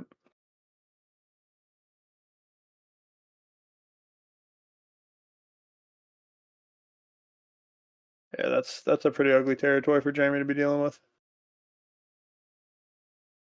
I'm not sure there's any board wipe either for Jeremy. Jeremy does not have a board wipe. Jeremy could II away that Nebby. Or IA. Which is I which was agree. underdecked, so Jeremy's got that bronze Lavar. I say. But again, like what's the point? You're just gonna draw souls. You kind of want to just keep this as is, I think. Yes, if you have a hero. If you don't have an attacking option, I think you go Blitzstring here. So Yeah, he's gonna do it. Blitzstring. Unless he's got that unless he's got the I am creator and we just don't see it. That would Nope, also be a really good. So he's gonna. Let's see if he's. So I am creator into Ehud into. Yep, Ehud would be a huge hit right here. Well, it would have to go specifically into Astro Boy. Oh, he's putting everything. He is putting everything. Okay.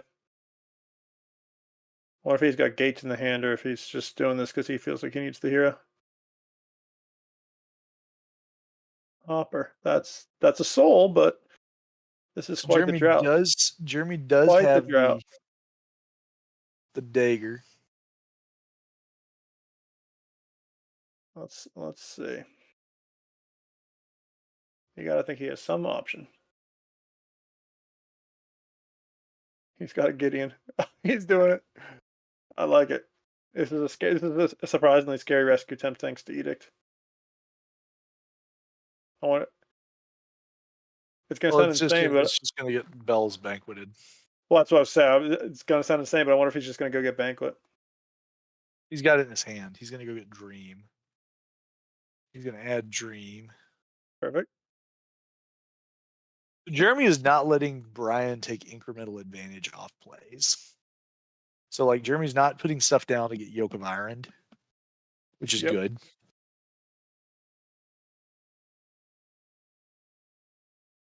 So I mean, he's still +5 now.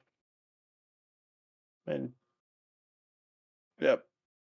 So over the course of the game, we're talking he's about +15 or so now. the one thing that we're going to run into is that I think Brian's going to overextend into Jeremy's resource disadvantage, and Jeremy's going to be in a position where he can chess around whatever Brian's doing, which will be good. But I think without the board wipe to kind of reinstill the resource game, I have a tough time thinking that. Yeah, see now with that soul generation out too, like he's going to get attacked now. So I think if Jeremy had some type of board wipe or territory work to put in, then maybe. But I gotta think the resource accumulation is going to give Brian the win.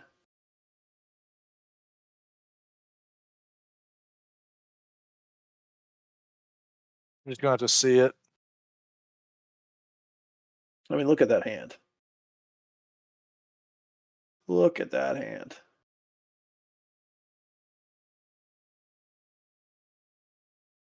And he's just trying to draw more. Interesting. I wonder why. I guess he doesn't. I guess he's assuming that there's nothing in Jeremy's hand because I don't know why he wouldn't just go with Isaiah Hezekiah here. That feels like a stronger rescue. Because I don't think he needs to draw cards. Well, and even he would still get okay. He's going to ban to David, but that at least activates Throne, so I like that. I think that's the big thing here. I'd rather activate Throne than draw cards on the whole. I agree. So in this case, I think I suspect that Jeremy saved that Christian Martin in his hand that I had seen earlier. But that's going to get through it with that band.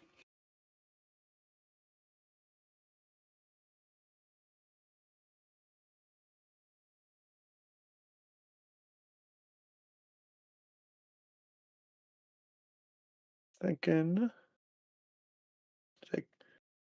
if he takes this 2-0 lead, Jeremy is playing falling away, but again, just that feels like the tempo's gotten out of hand for Brian. I can see that for sure. Yeah, and while we know that Jeremy's defense is sitting on the bottom of his deck, Jeremy's still got to get to Gates of Hell. And he's only going to be able to Gates 4 times, which is a huge difference compared to what we were used to when we used to just bronze labor everything. I will say Jeremy's burst draw potential is still pretty good, just with the amount of defensive cards he does run.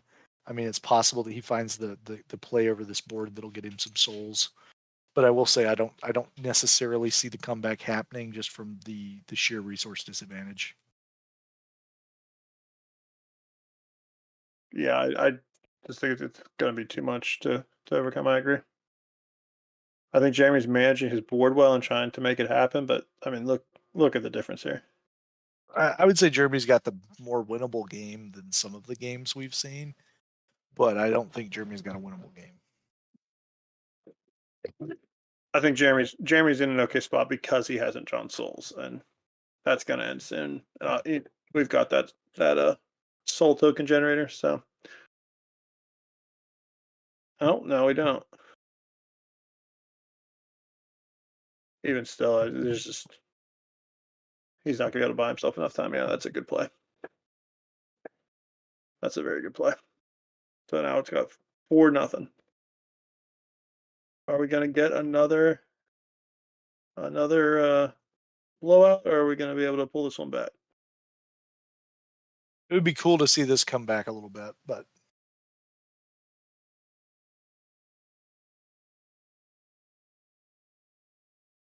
I mean, dude, you got all the chips on the table. Just start laboring, or not. He could. Well, he's got. I mean, I say he's got to have a block. He's already labored 5 evil cards. Like he's got to somehow block.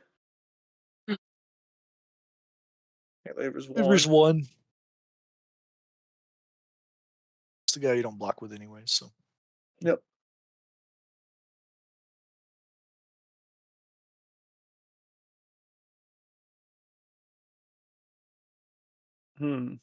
Let's see. So the Imperial Guard is a very weak card. The only problem is that Jeremy's attacking into. Unfortunately, Jeremy just keeps attacking into this moth or it's not moths. I see the angel with the secret name in his hand. I almost wonder if he should just go to the deck and get Ehud at that point with that in the hand. I guess The correct play is to use it to go get Deborah. I'm not confident with what new Deborah does. Protects from the moths because he drew 1 card. Yep. Protects lost So souls. I think it's possible Jeremy's going for Deborah's directive too. It's hopeful that Jeremy has like Angel in his hand for the bells or the bell. No, wait, no, the Belshazzar doesn't care. So Jeremy's got CBM protection from Soul, so he actually has to fight. So this is actually a very good attack into this board because Deborah is just a really hard counter to this offense or defense. Yep. Okay, so he's gonna go to his reserve. Deborah actually puts this game off in the weeds a little bit. I don't think it necessarily changes the outcome, but I do think Jeremy probably just rescues. Oh, he's gonna lurk That's in. neat. That's neat. What's Jeremy got in his hand? What kind of nastiness Jeremy got going on? Jail's nail, maybe? Probably. Jeremy's got Jail's nail. Jeremy's also probably got Brian is Jeremy's just got Angel. Or that. Kind of or he's got Angel. Fine enough, I guess, at this point. Putting Jeremy up to a soul. So Jeremy's still working 4-1. Jeremy's still working off of a 2-turn Impo disadvantage that's compounded by the fact that he has played Son of God, Second Coming. Or New Jerusalem.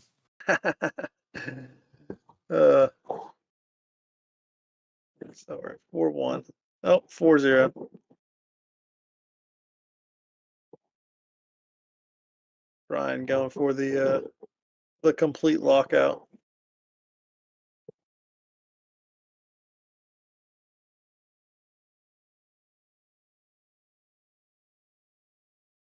Oh. See, it's crazy how many souls have been generated by Brian. All 4 of those souls there are because of Brian. EOB because of Brian. Bob. Oh, he recognizes the threat that the Deborah is to the Very game. good. Yep, very well played. There's Isaiah and Dude Face. There's Dude Yeah, I Face. mean, There's Isaiah. that needs that trembling demon.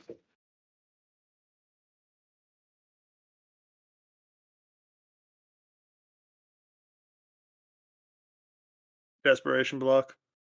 That's absolutely desperation block, trying to hit falling away. Try to hit anything. One.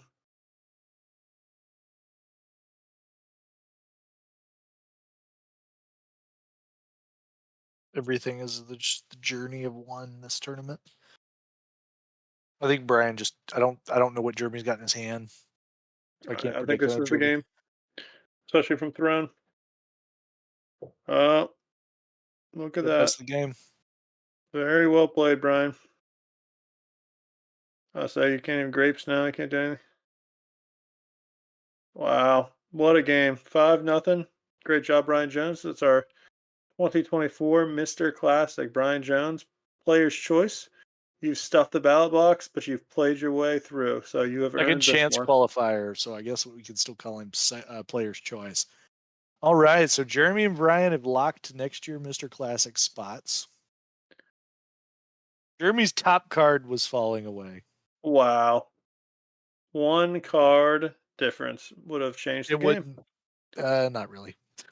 We can hope for the best, I think. Yeah, just that's again another game that just shows the power of drawing cards. Translate that to Modern Redemption. It's the power of Matthew right there. That shows you why so many decks are playing him. Just nothing you can do about card advantage. 20 cards is 20 cards. There's got to be something there you can use.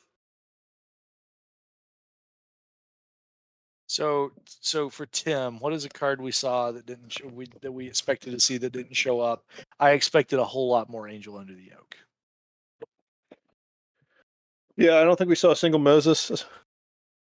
There is no Moses. That'd be my first Jeremy call. critiqued Jeremy for not running Moses. Yeah, that seems like a loss. Moses, It would best have hero in the game. been good in this game, that's for sure. So can we try to get a champ interview before much longer, because your boy over here wants some dinner. Yeah, well, let's get Jayden on that. Jayden, get us a champ interview.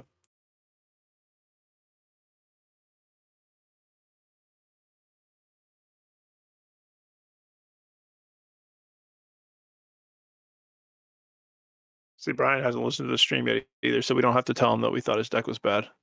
We can just tell him, great job. You're the best, Brian.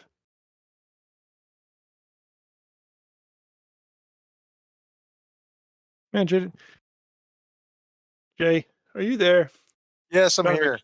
trying to make jokes and you're not responding. Sorry. We've just commentated Redemption for 3 hours. I've got 3 more hours in me, Jay. I'm glad you do. I'm on with 3. I'm on with 3 kids. I'm the one who should be tired. Fair. Fair.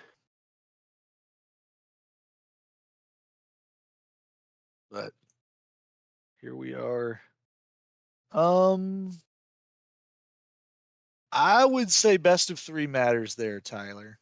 I think that best of 3 definitely matters in this situation. I think Jeremy's deck has the capability to do better against what Brian has.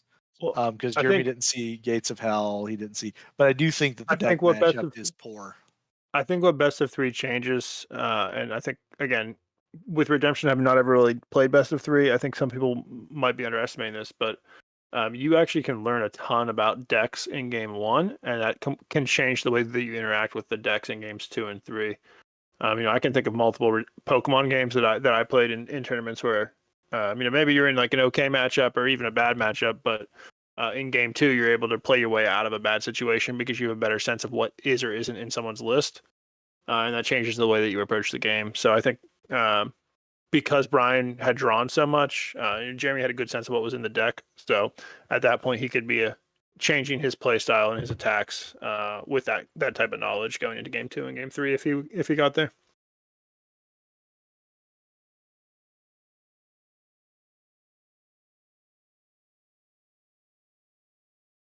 So, but yeah, I mean, I think a game that would have been interesting to have seen a best of 3 of is we need to see the Josh Brian game, because I do think that Josh's deck is decent against that defense, against his own defense a lot of the time.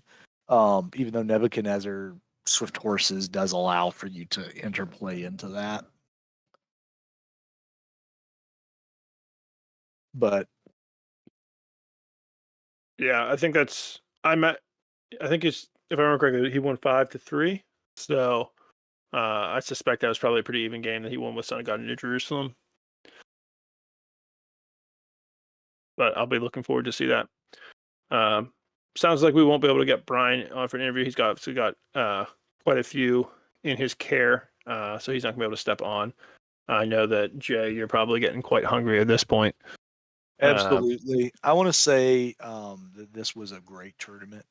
I think the match quality in this tournament was better than the match quality in the previous Mr. Classic, and I think that paid a lot to the addition of Redemption Roots, which has just been a revolutionary set for the game.